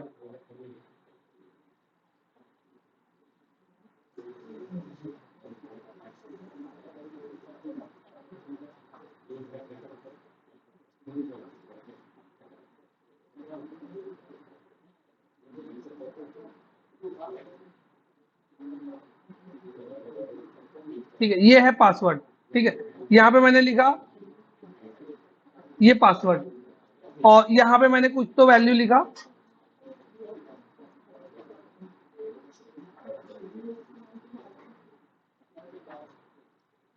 और इसको किया सबमिट। ये पासवर्ड तो यहाँ स्क्रीनशॉट में दिख रहा है। मेरी बात समझ में आई? तो इंटरव्यू में क्वेश्चन करते हैं, अगर मेरे पास एक फील्ड है, पासवर्ड फील्ड है, और तुम उसको सबमिट कर रहे हो और वो पासवर्ड यूआरएल में दिख रहा है, तो सिक्योरिटी कैसे मेंटेन करोगे? तो उसका आंसर क्या है? For password we will use post request. For password we will use post request. Question ये रहेगा नेक्स्ट, कैसे कैसे पोस्ट रिक्वेस्ट यूज करोगे? यही है ना, यही सवाल करेगा। तो उसको बोलने का, मैं फॉर्म के एक्शन मेथड में जाऊंगा, यहाँ पे जहाँ एक्शन दिया हुआ है यहाँ पे एक और एट्रीब्यूट होता है जिसका नाम है मेथड, और उसको बोलूंगा पोस्ट। ऐसे हो गया। अब वो दिखेगा नहीं, यूआरएल में दिखना बंद हो जाएगा। तो जो दूसरा वाला प्रॉब्लम था वो सॉल्व हो गया, पासवर्ड वाला दिखने का प्रॉब्लम था वो भी सॉल्व हो गया। लेकिन अब ये जब सबमिट करेगा ना तो एमवीसी में बताना पड़ेगा कि भाई रिक्वेस्ट गेट से नहीं आई है, पोस्ट से आई, क्योंकि जितने भी एक्शन मेथड हम लोग डिफॉल्ट लेते हैं कंट्रोलर में, वो बाय डिफॉल्ट गेट रिक्वेस्ट को हैंडल करने के लिए बने रहते हैं। तो अब मेरे को एक्स्ट्रा इंफॉर्मेशन एक्शन मेथड के ऊपर डाल के बताना पड़ेगा, और एमवीसी के एक्शन मेथड में एक्स्ट्रा इंफॉर्मेशन डालने के लिए मैं क्या यूज करूंगा?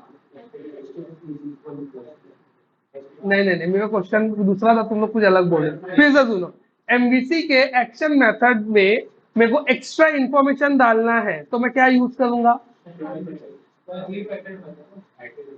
कौन बोला? एट्रीब्यूट। परफेक्ट आंसर, ये मैं पहले बताया था। एट्रीब्यूट में बोला दो एट्रीब्यूट है, एक तो एचटीएमएल वाला और एक है सी शार्प वाला। सी शार्प में मैं यूज करूंगा ब्रैकेट। कौन सा ब्रैकेट? Square bracket. तो मैं यहां आया, इसको मैं बोलूंगा कि भाई देखो अभी HTTP गेट से डेटा नहीं लेना है, तेरे को लेना है डेटा HTTP पोस्ट से।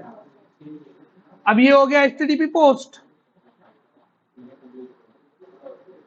इसमें पासवर्ड भी ले लेता हूं एंडिंग में।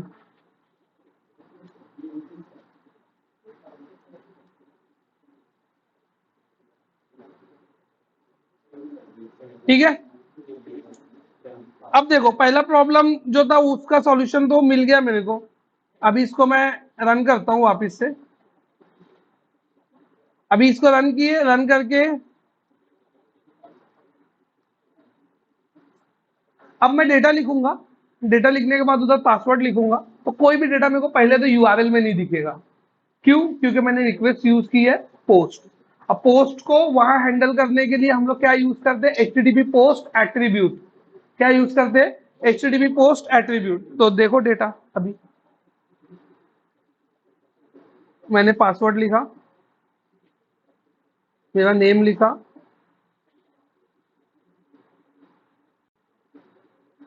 IT DOB DOJ। अभी इसको मैं किया सबमिट। ठीक है, ये पहले देख लो वैल्यू आई है, आई है, आई है, सब वैल्यू है प्रॉपर, पासवर्ड भी आया है। ठीक है, अभी मैं इसको आगे बढ़ा दिया।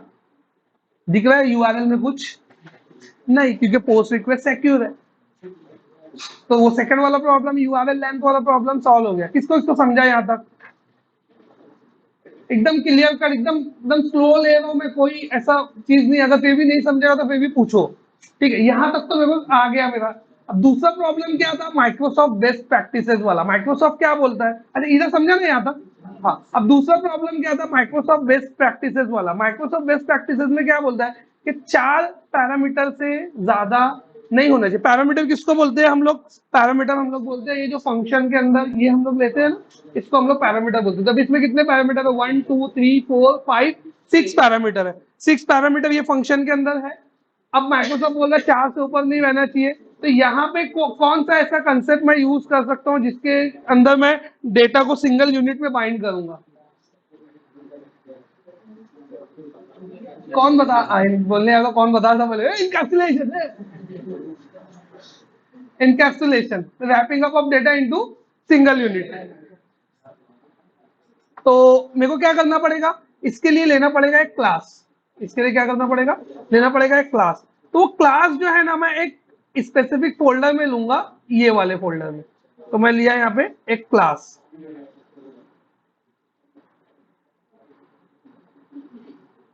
शिट मैन, चला हो गया इसके साथ।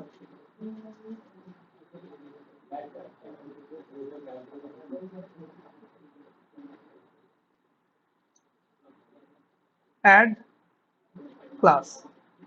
अब ये मैं क्या करने जा रहा हूँ? मैं न्यू डेटा टाइप बनाने जा रहा हूँ। वो डेटा टाइप का नाम क्या है? एम्प्लॉय, जो कि सबमिट हो रहा है वहां से। ये न्यू डेटा टाइप बना एम्प्लॉय। इसके अंदर मैं आके प्रॉपर्टी क्रिएट करूंगा, ID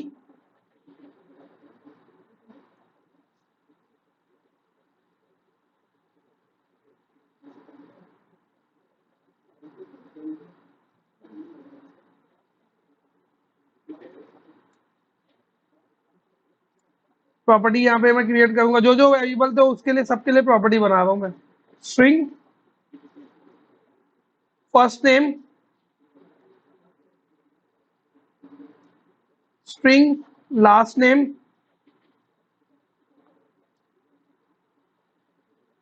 string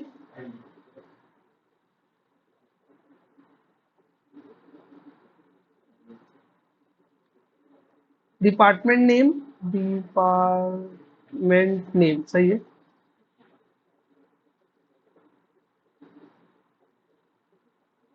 date time DOJ DOB,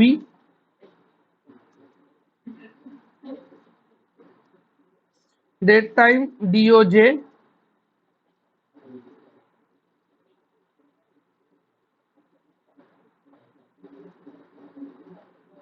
password.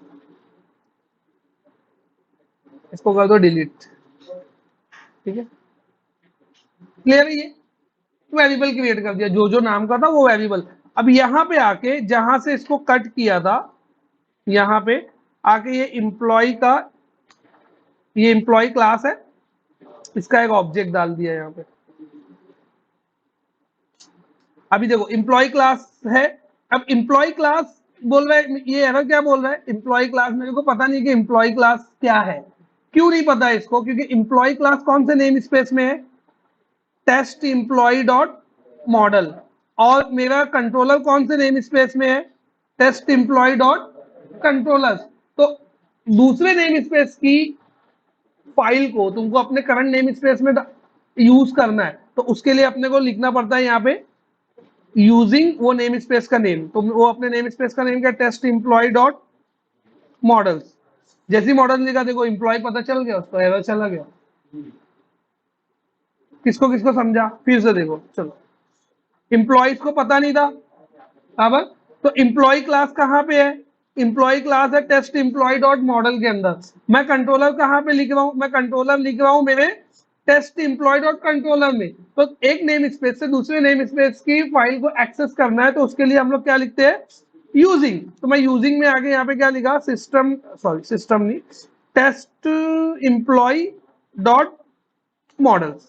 जैसे ये लिखा तो यहाँ पे एरर चला गया, ठीक है। तो अब इसको एम्प्लॉय पता चल गया। अब देखते हैं ये कोड चल रहा है कि नहीं। तो ये जो मेरा दूसरा प्रॉब्लम था ना, वो भी सॉल्व हो गया। अब 150 फील्ड रहने दो, 250 फील्ड रहने दो, 2500 फील्ड रहने दो, पैरामीटर कितना रहेगा यहाँ पे, है ना, यही रियल इनकैप्सुलेशन। मेरी बात समझ में आई? Wrapping up of data into single units, that unit is known as your class, that class is employee. This particular employee contains multiple information into it, and you can extract those information with the help of object, and you will only extract your relevant information with the help of object, and that is known as your abstraction, and that can be achieved using your employee object. किसको किसको समझा? ये सब मैं पहले बोल चुका हूं, वापस से बोल रहा हूं इंग्लिश में। यही करते हैं ना हम लोग, रैपिंग अप ऑफ डेटा। क्या क्या टाइम, अच्छा ओके, डीओबी डीओजे में जो टाइम का पार्ट है वो बोल रहे हो क्या? उसके लिए क्या करना पड़ेगा, यूआई से टाइम सबमिट करवाना पड़ेगा, देन तुम जाके उसको बाइंड कर सकते हो। अभी हम लोग जो कैलेंडर लिए है ना, वो input type is equal to date है, ना कि डेट टाइम है। मेरी बात समझे? जब हम लोग डेट टाइम लेते हैं ना कैलेंडर टाइप में, HTML5 में डेट टाइम लेते हैं, तो तब वो टाइम सबमिट करता है। और अगर तुम टाइम का पार्ट स्किप करोगे ना, तो जो hour, minute, second, millisecond में 0 सबमिट होता है। 0 इज नथिंग बट 12 AM। तो इसके लिए अभी 12 AM दिखा रहा है वो, समझा? यूजुअली हम लोग डीओबी या डीओजे ये जो होता है इसमें टाइम को इंक्लूड नहीं करते, लेकिन डेट हमेशा टाइम के साथ ही होती है। ये शायद मैं पहले भी बोला था, अभी भी बोला, डेट हमेशा टाइम के साथ ही होती है। उसको तुम एक्सट्रैक्ट नहीं कर, क्योंकि एक ही स्ट्रक्चर डॉटनेट ने बनाया है, उसमें उसने लिया है day, month, year, hour, minute, second, millisecond, ये सब एक साथ ही लिया हुआ है। तो जब भी तुम वैल्यू चाहे तुम दो को भी वैल्यू दोगे ना, तो बाकी में क्या होता है, डिफॉल्ट वैल्यू चली जाती है। और वो इंटीजर की डिफॉल्ट वैल्यू, क्योंकि वो सब इंटीजर है, डे भी इंटीजर है, मंथ भी इंटीजर है, ईयर भी इंटीजर है, आर भी इंटीजर है, मिनट भी इंटीजर है, सेकंड भी इंटीजर है। तो और इंटीजर की डिफॉल्ट वैल्यू क्या होती है, 0। बताया था ना अभी तो कुछ टाइम पहले कि ऑल न्यूमेरिक टाइप की डिफॉल्ट वैल्यू मतलब वैल्यू नहीं दी है तो जो वैल्यू आएगी वो, that is called default value. ठीक है, तो डिफॉल्ट वैल्यू क्या है, 0। तो इसके लिए वो 0 ले लेगा। अगर तुम यूआई से सबमिट करवाओगे टाइम और उसको बाइंड करोगे उधर पे ले जाके, तो तब वो सेट होगा। तो फिर तुमको उसके लिए कोड करना पड़ेगा मैनुअली, और कुछ नहीं। वो कम सिनेरियोज में ही आता है, वो जो है वो कम सिनेरियोज में ही आता है कि पूरा एक साथ डेट टाइम सब कुछ ले वो। ये समझा मैं जो बोला था ऑब्जेक्ट में कैसे बाइंड कर दिया मैं? तो ये अपना एक्चुअल में एनकैप्सुलेशन है। तो ये क्लासेस के फॉर्म में ही हम लोग पूरा काम करेंगे। तो ये जो क्लास में क्रिएट किया ना, ये जो क्लास में क्रिएट किया, this class is known as your model in MVC. हम लोग कंट्रोलर पढ़े थे, एक्शन पढ़े थे, व्यू हम लोग देख लिए, मॉडल छूटा था। ये मॉडल है। तो मॉडल किसके लिए यूज होता है? मॉडल यूज होता है डेटा स्टोर करने के लिए। ये किसके लिए यूज हो रहा है? यूआई से जो डेटा आएगा वो स्टोर करेगा। यही बोला था ना मॉडल से रिलेटेड। मॉडल की डेफिनेशन अगर थोड़ी बहुत याद होगी पिछले लेक्चर में, कंट्रोलर के क्या है? कंट्रोलर रिक्वेस्ट को रिसीव करता है, प्रोसेस करता है, रिजल्ट जनरेट करता है, क्लाइंट को सेंड करता है। ये कंट्रोलर का काम है। ठीक है। व्यू का काम क्या है? कैसा दिखेगा व्यू? Client presentation. तो एचटीएमएल पूरा हम लोग लिखते हैं व्यू में, वो व्यू का काम है। मॉडल क्या करता है? जो व्यू को दिखाने के लिए जो डेटा लगेगा ना, वो डेटा स्टोर करने का काम मॉडल करता है। और यही तो कर रहा है ना, डेटा स्टोर करने का काम। तो व्यू से जो डेटा आएगा, व्यू में जो डेटा जाएगा, वो स्टोर होता है मॉडल के अंदर। और model is nothing but A class. Model is nothing but simple class. तो एक सिंपल क्लास है, वही क्लास में क्रिएट किया। उसमें हम लोग क्या इंफॉर्मेशन लेंगे? जो इंफॉर्मेशन तुमको यूआई से रिसीव हो रही है। देखो दो, अब यहाँ पे ना दो टाइप के मॉडल हो जाते हैं। मॉडल मतलब मैं कैसा बोला, मॉडल डेटा स्टोर करने के लिए यूज हो रहा है। अगर जो मॉडल वो इंफॉर्मेशन स्टोर करे जो यूआई से आई है, यूआई मतलब व्यू, यूआई मतलब व्यू, तो वो मॉडल जो यूआई से आने वाली वैल्यू को स्टोर करेगा, वो मॉडल को हम लोग व्यू मॉडल बोलते हैं। वो मॉडल को हम लोग क्या बोलते हैं? View model. और जो मॉडल डेटाबेस में मतलब पर्सिस्टेंट स्टोरेज में जाने के लिए जो वैल्यू स्टोर करेगा, वो मॉडल को हम लोग बोलते हैं DTO model, data transfer object model, DTO model. ये थियोरी का पार्ट है।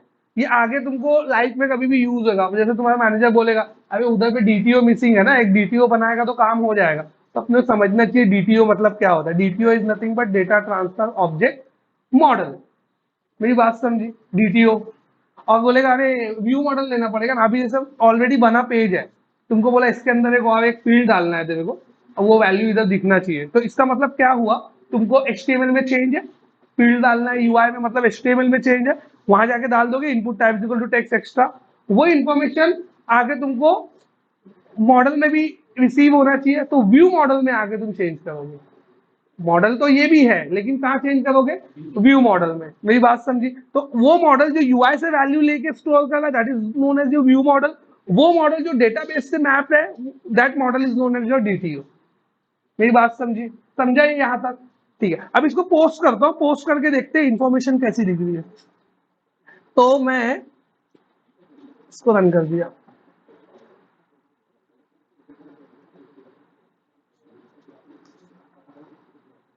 यहाँ पे आके मैं कुछ तो इन्फॉर्मेशन लिखा, इधर भी कुछ लिखा, इधर कुछ लिखा, डिपार्टमेंट का नेम कुछ लिखा। यहाँ पे आकर टुडे, हाँ तो चलेगा ना, क्या मसला है? सबमिट किया, इम्प्लॉय में गया। अब इम्प्लॉय के अंदर ये इन्फॉर्मेशन देखो, ये मेरी रेलेवेंट इन्फॉर्मेशन क्या हो गई? इम्प्लॉय। अब अगर तुमको बोला गया इम्प्लॉय कौन सा इम्प्लॉय, तब तुम इसके अंदर जाओगे और देखोगे ओके वो इम्प्लॉय जिसका नाम ये है, जिसका डीओबी ये है, जिसका पासवर्ड ये है, जिसका डिपार्टमेंट ये है। पहले इन्फॉर्मेशन कैसे दिख रही थी? स्कैटर दिख रही थी। अब इन्फॉर्मेशन कैसे दिख रही है? इनकैप्सूल दिख रही है।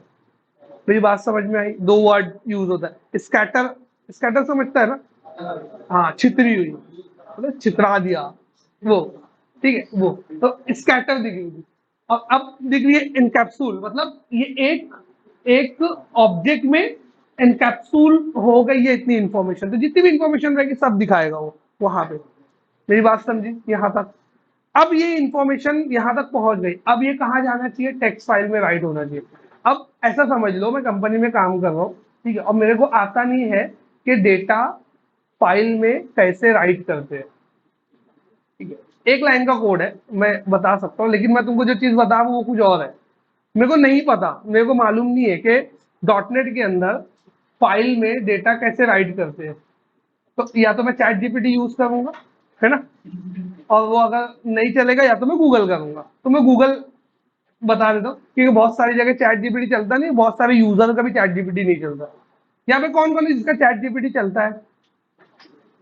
ऐसे भी बहुत लोग का चल रहा है। ऐसा कौन है जो ट्राई नहीं किया चैट जीपीटी?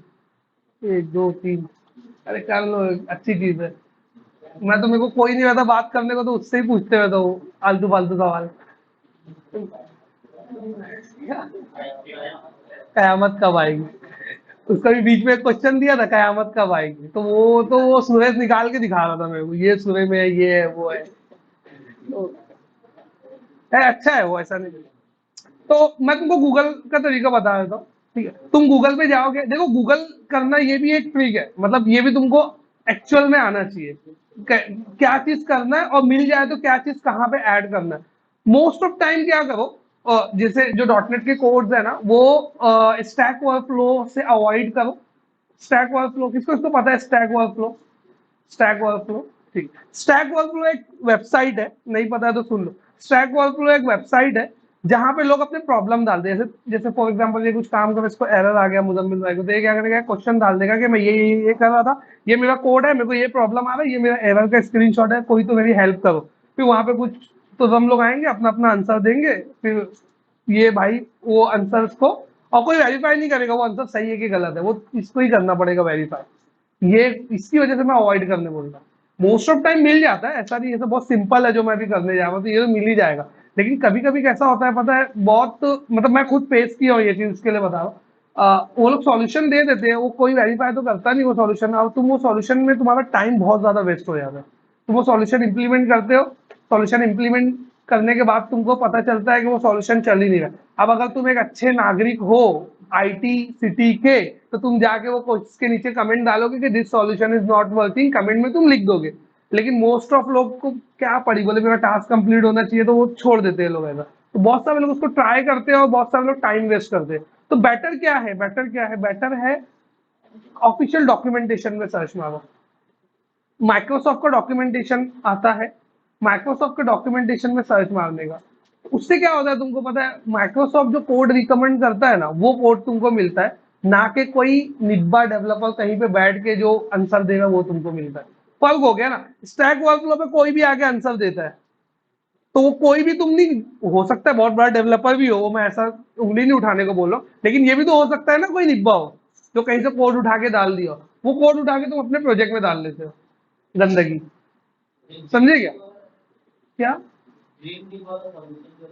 हाँ वो रहता है सही, मैं उधर ही आ रहा था, बैज, ग्रीन टिक नहीं, बैजिंग होती है उसमें, बैजिंग। जैसे कैसे मालूम पड़ेगा कि ये सॉल्यूशन जो जो है वो, जो यूजर है वो ट्रस्टेड है, तो स्टैक ओवरफ्लो यूजर्स को बैज देता है। इसको इसको पता है बैजिंग का फंडा, बैजिंग देखा है कोई, किसी के पास है बैज स्टैक ओवरफ्लो का? यहाँ पे मेरे पास है। तो स्टैक ओवरफ्लो पे ना, जितना तुम आंसर देते हो ना, तुम्हारे नॉलेज के बेस पे तुमको बैज मिलता है, और वो बैज को तुम अपने रिज्यूम में लगा सकते हो कि I got this badge on Stack Overflow. Even तुम रेज्यूमे में ऐड कर सकते हो, इंटरव्यू में बोल सकते हो। जैसे तुमको बोलेगा तुमने लास्ट 5 ईयर आईटी में निकाला है, तो क्या कारनामा किया, क्या बड़ा काम किया आईटी में, तो क्या बोलोगे, बग रिजॉल्व किया, हाँ, महीने के महीने एक्सेल शीट भर के, टाइम शीट भर के पैसा लिया कंपनी से लाखों रुपया, ये तो नहीं बोल सकते ना। तो कुछ बोलना होता है, तो उसके लिए स्टैक ओवरफ्लो का बैजिंग यूज कर सकते हो तुम। तो बहुत सारे लोग बैज बना के रखे, तो जिसका बैज रहेगा ना, सिल्वर बैज, ऐसा बैजिंग आती है उसके बाद, जिसका बैज रहेगा ना, वो सॉल्यूशन तुम पिक कर सकते हो अगर स्टैक ओवरफ्लो पे आओगे तो। लेकिन मैं स्टैक ओवरफ्लो को सेकेंडरी ऑप्शन क्यों बोल रहा हूँ, उसका रीजन, अगर कोई चीज तुमको ऑफिशियल डॉक्यूमेंटेशन में मिल गई है, तो ऑफिशियल डॉक्यूमेंटेशन प्रीफर करो, क्योंकि ऑफिशियल डॉक्यूमेंटेशन, पहली चीज तो रिव्यू होता है, माइक्रोसॉफ्ट खुद रिव्यू करवाता है उसको, माइक्रोसॉफ्ट के डेवलपर से रिव्यू करवाता है, तो वहां पे गंदा कोड तुमको कभी नहीं मिलेगा, और ऐसा कोड नहीं मिलेगा जो चले ना। तो कोड डालोगे, चलना ही चलना है। मेरी बात समझी? तो ये इसकी वजह से बोल रहा हूँ मैं, और कोई रीजन से नहीं। ठीक है, तो अब मैं क्या करूंगा, गूगल करूंगा कि how to store object value into text file, ये मैं कर सकता हूँ एक। ठीक है, तो मैं डायरेक्टली इसको ऐसा गूगल करता हूँ, गूगल गूगल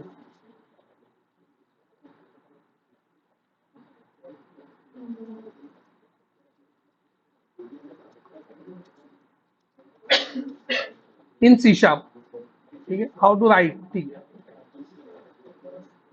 तो ये देखो, सी शार्प कॉर्नर का है, और ये कहाँ का है, ये ऑफिशियल डॉक्यूमेंटेशन का।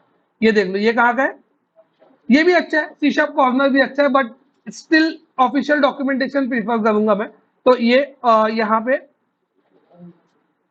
ऑफिशियल डॉक्यूमेंटेशन में जाओ, ऑफिशियल डॉक्यूमेंटेशन में तुमको पैलेंटी ऑफ वे बताएगा वो टेक्स्ट फाइल को राइट करने का। तो देखो इसने अलग है, यहाँ पे file dot right all lines करके है, लेकिन इसने असिंक फंक्शन को यूज किया है यहाँ पे। क्यों? क्योंकि इसका ये वाला असिंक है। तो अब तुम क्या करोगे, इसको उठाओगे, ये लाइन राइट करने वाली है, इसको उठा के पेस्ट करोगे ना तो चलेगी नहीं ये लाइन।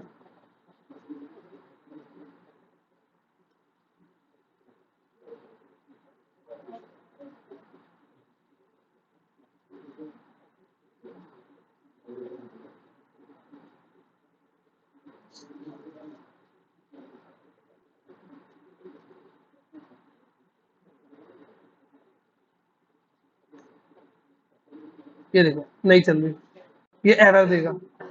तो हमेशा ध्यान रखना, अगर ये जैसे कोई भी फंक्शन के आगे असिंक लिखा हुआ है, असिंक, तो उस पर स्किप कर देना।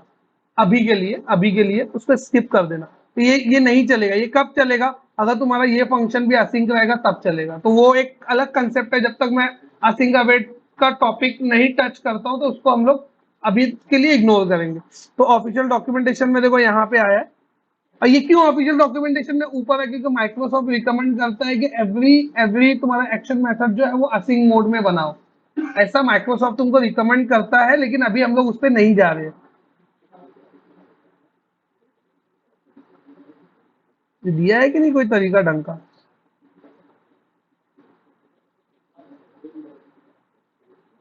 हाउ टू राइट,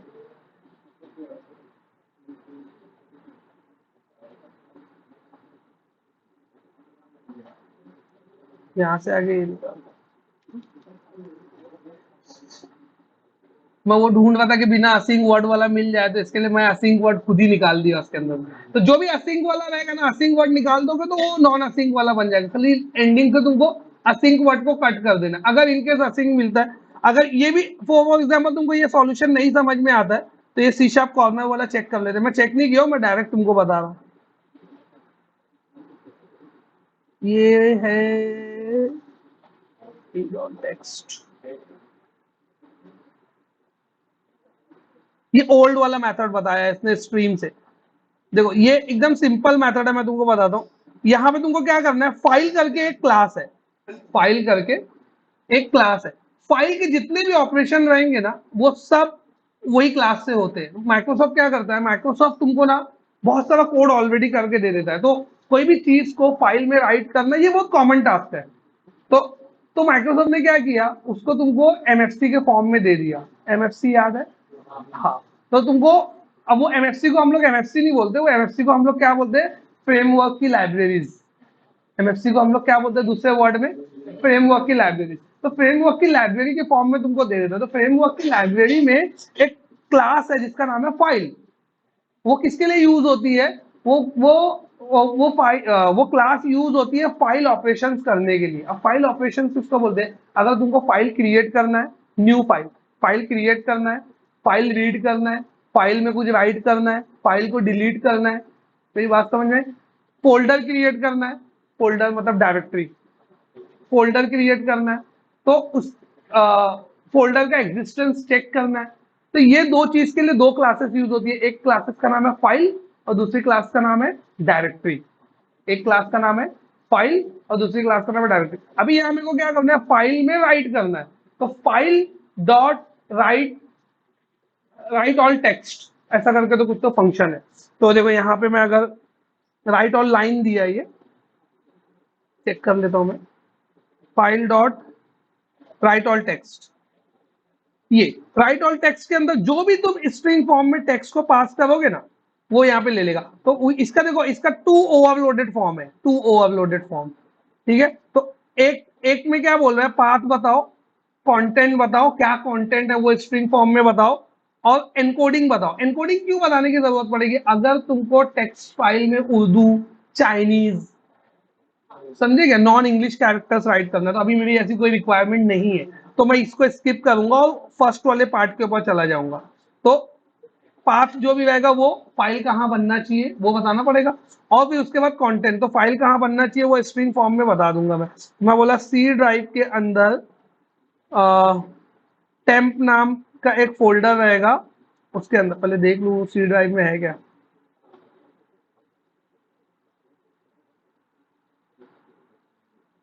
हाँ है, सी ड्राइव में टेम्प नाम का एक फोल्डर है, ठीक है, इसके अंदर एक फाइल बनना चाहिए न्यू।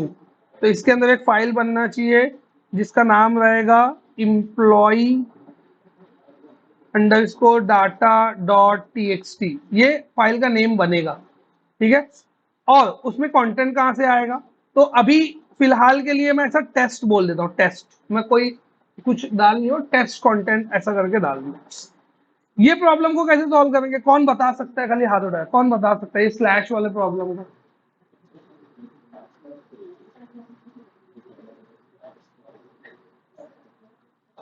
कौन है जो कभी आंसर नहीं देता। एट द रेट, क्या बोलते हैं वो एट द रेट को, क्या बोलते हैं वो एट द रेट को। नहीं नहीं, मेरा क्वेश्चन दूसरा है, वो एट द रेट से जो स्ट्रिंग बनती है उसको क्या बोलते हैं। अभी बताया हो, एक दो लेक्चर के अंदर ही बताया हो रिसेंटली, क्या बोलते हैं, नो आइडिया। लास्ट क्या बोलते हैं, फजीलत, क्या बोलते हैं, सत्ताब, आकिल। अच्छा याद है, बताया था, खाली नाम नहीं याद। क्या होता है उससे, एट द रेट लगाने से क्या होता है, जो याद है वो बोलो, नाम नहीं याद है ना, काम बताओ।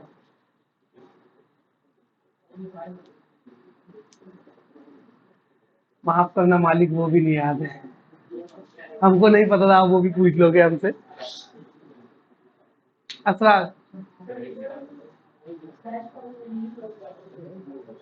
मीनिंग नहीं बदल जाएगी, मीनिंग खत्म हो जाएगी, स्पेशल कैरेक्टर्स की मीनिंग को खत्म कर देगा। जैसे स्लैश एन की मीनिंग है न्यू लाइन, स्लैश टी की मीनिंग है टैब, समझिए, स्लैश ए की मीनिंग है अलर्ट, स्लैश आर की मीनिंग है कैरियर रिटर्न। तो अब स्लैश आर को ही तुमको प्रिंट करना है, तो एट द रेट लगा दोगे तो स्लैश आर अपना अपनी मीनिंग खो देगा, खत्म हो जाएगा। तो अभी यहाँ पे मैं जो स्लैश लिखा हूँ ना, स्लैश टी को वो क्या समझेगा, टैब, तो ये टैब ना समझे, इसके लिए एट द रेट लगा, ठीक। तो इसको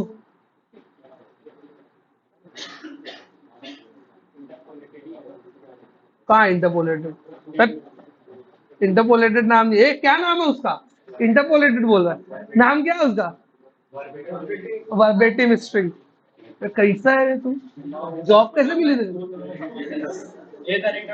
हाँ? नाम मत खराब कर मेरा ऐसा कंपनी में जाके तुम।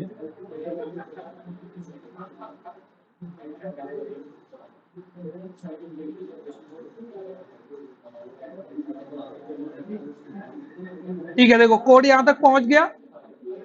अब चेक करना है मेरे को ये फाइल बनी कि नहीं बनी, तो देखो बन गई है, इसमें टेस्ट लिखा हुआ रहना चाहिए, टेस्ट लिखा हुआ भी है, मतलब मेरा फ्लो चल रहा है। अब मेरे को क्या करना है, अच्छा यहां तक समझा क्या किया, मतलब उसको मैं रन किया तो एक फाइल बन गई, उसमें वो टेस्ट ऐड हो गया। अब वो टेस्ट की जगह पे मेरे को एक्चुअल में एम्प्लॉय का डेटा को राइट करना है, कैसे, तो एम्प्लॉय का डेटा, हाँ, मॉडल से एक एक वैल्यू निकालेंगे, मॉडल से एक एक वैल्यू निकालेंगे, फर्स्ट नेम एक टैब, एक टैब, लास्ट नेम एक टैब, ठीक है, फिर उसके बाद और क्या था, first name, department name tab, salary tab, जो भी इंफॉर्मेशन है ऐसा टैब टैब करके एक स्ट्रिंग बनाएंगे, एक स्ट्रिंग बनाएंगे, वो स्ट्रिंग को राइट करेंगे। देखो कैसे राइट करते हैं।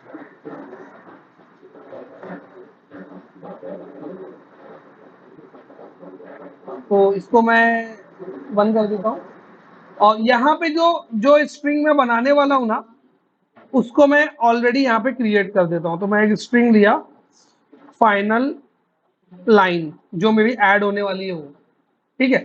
फाइनल लाइन कैसे ऐड होगी, फाइनल लाइन में पहले, सबसे पहले क्या लिखा हुआ आएगा, फाइनल लाइन में एम्प्लॉय का फर्स्ट नेम लिखा हुआ आएगा, बराबर। तो एम्प्लॉय का फर्स्ट नेम आएगा एम्प्लॉय डॉट फर्स्ट नेम, उसमें एक स्पेस कॉन्कैट होगी, ऐसा एक स्पेस उसमें कॉन्कैट होगी, और उसमें लास्ट नेम लिखा हुआ आएगा।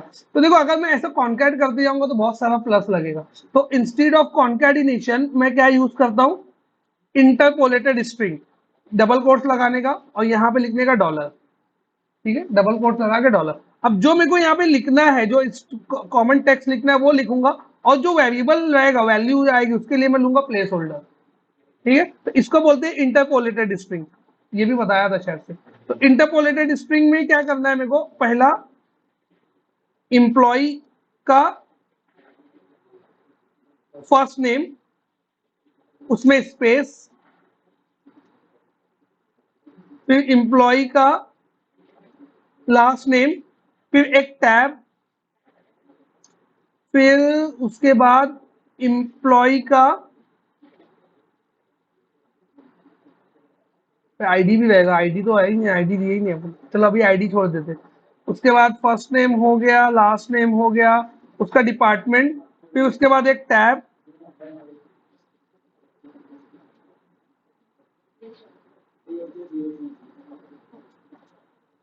एम्प्लॉय का डीओबी एंड एम्प्लॉय का डीओजे।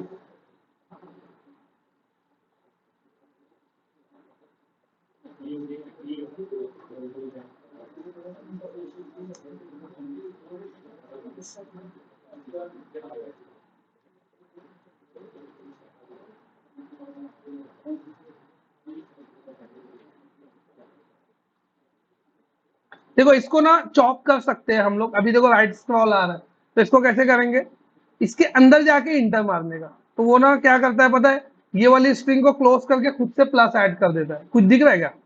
देखो फिर से देखो, गौर से देखो, मैं यहाँ कर्सर रखा, एंटर मारा, तो देखो इसको इसने ये वाली स्ट्रिंग को यही क्लोज कर दिया और प्लस का साइन लगा दिया, फिर यहाँ पे आया, यहाँ तक, फिर चॉपर मारा, देखो दिख रहा है कैसे खुद से कर रहा है वो, मेरे को करने की जरूरत नहीं। तो पहले मैं लिख दे गया, फिर उसके बाद ऐसा चॉपर मार दिया उसको, तो ये चॉप हो गया। अब ये एक लाइन बनेगी, ये एक लाइन कहाँ जाएगी, यहाँ पे। ठीक है, इसको सेव कर लेते हैं और इसको रन करते हैं।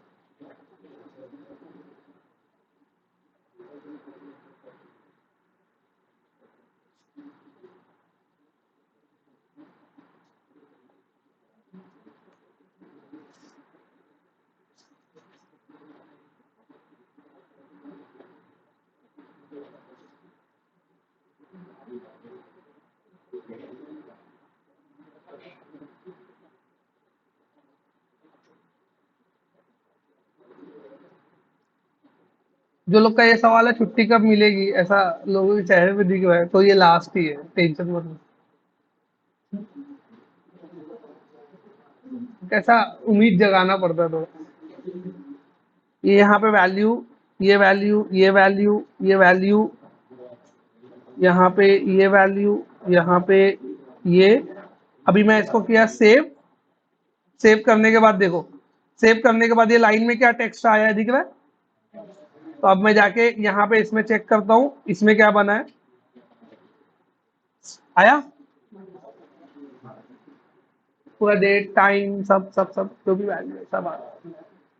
समझ, टैब टैब वाला समझा क्या? ये देखो, ये फर्स्ट नेम लास्ट नेम में एक स्पेस ऐड किया है, फिर टैब दिया है, फिर ये टैब है, फिर ये टैब है, और तो है ही नहीं, ये दो ही वैल्यू है।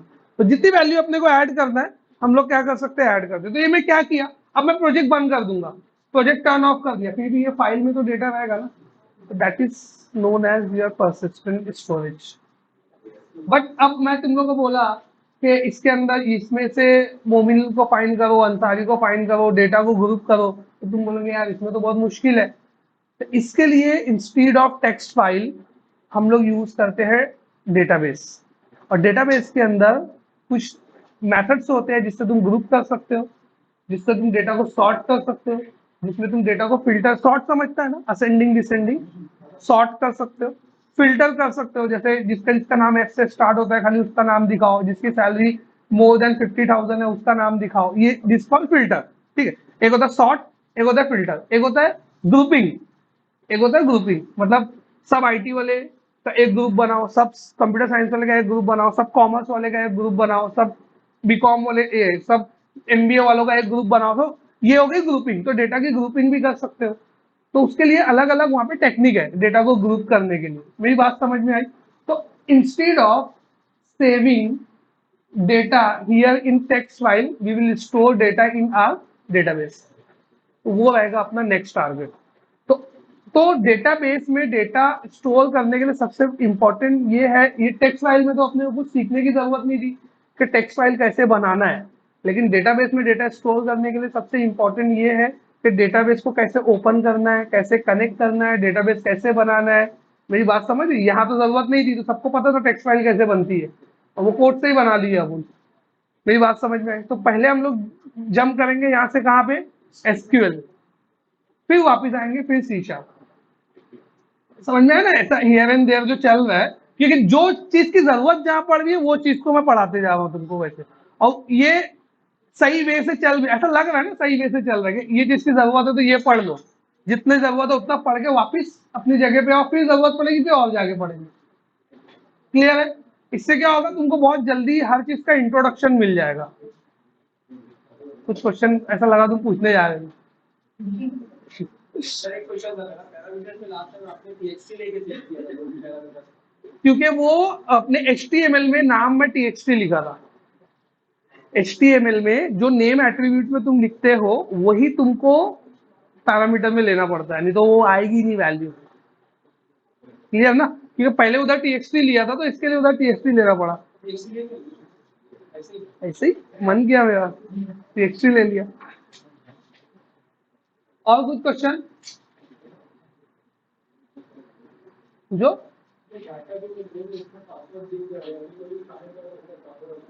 ये भी एक प्रॉब्लम है ना टेक्स्ट फाइल का, इसके लिए तो डेटाबेस पढ़ेंगे, डेटाबेस में इंक्रिप्टेड रखेंगे पासवर्ड। इंक्रिप्टेड समझता है ना? इंक्रिप्टेड का बताया था कंसेप्ट एक बार, शायद बताया हो।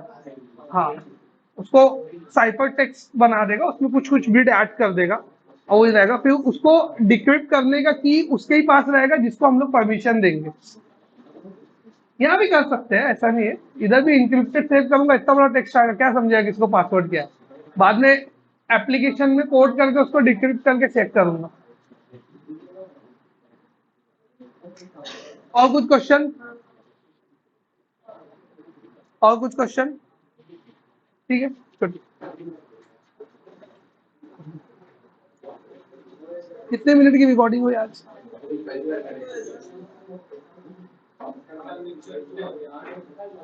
एक मिनट।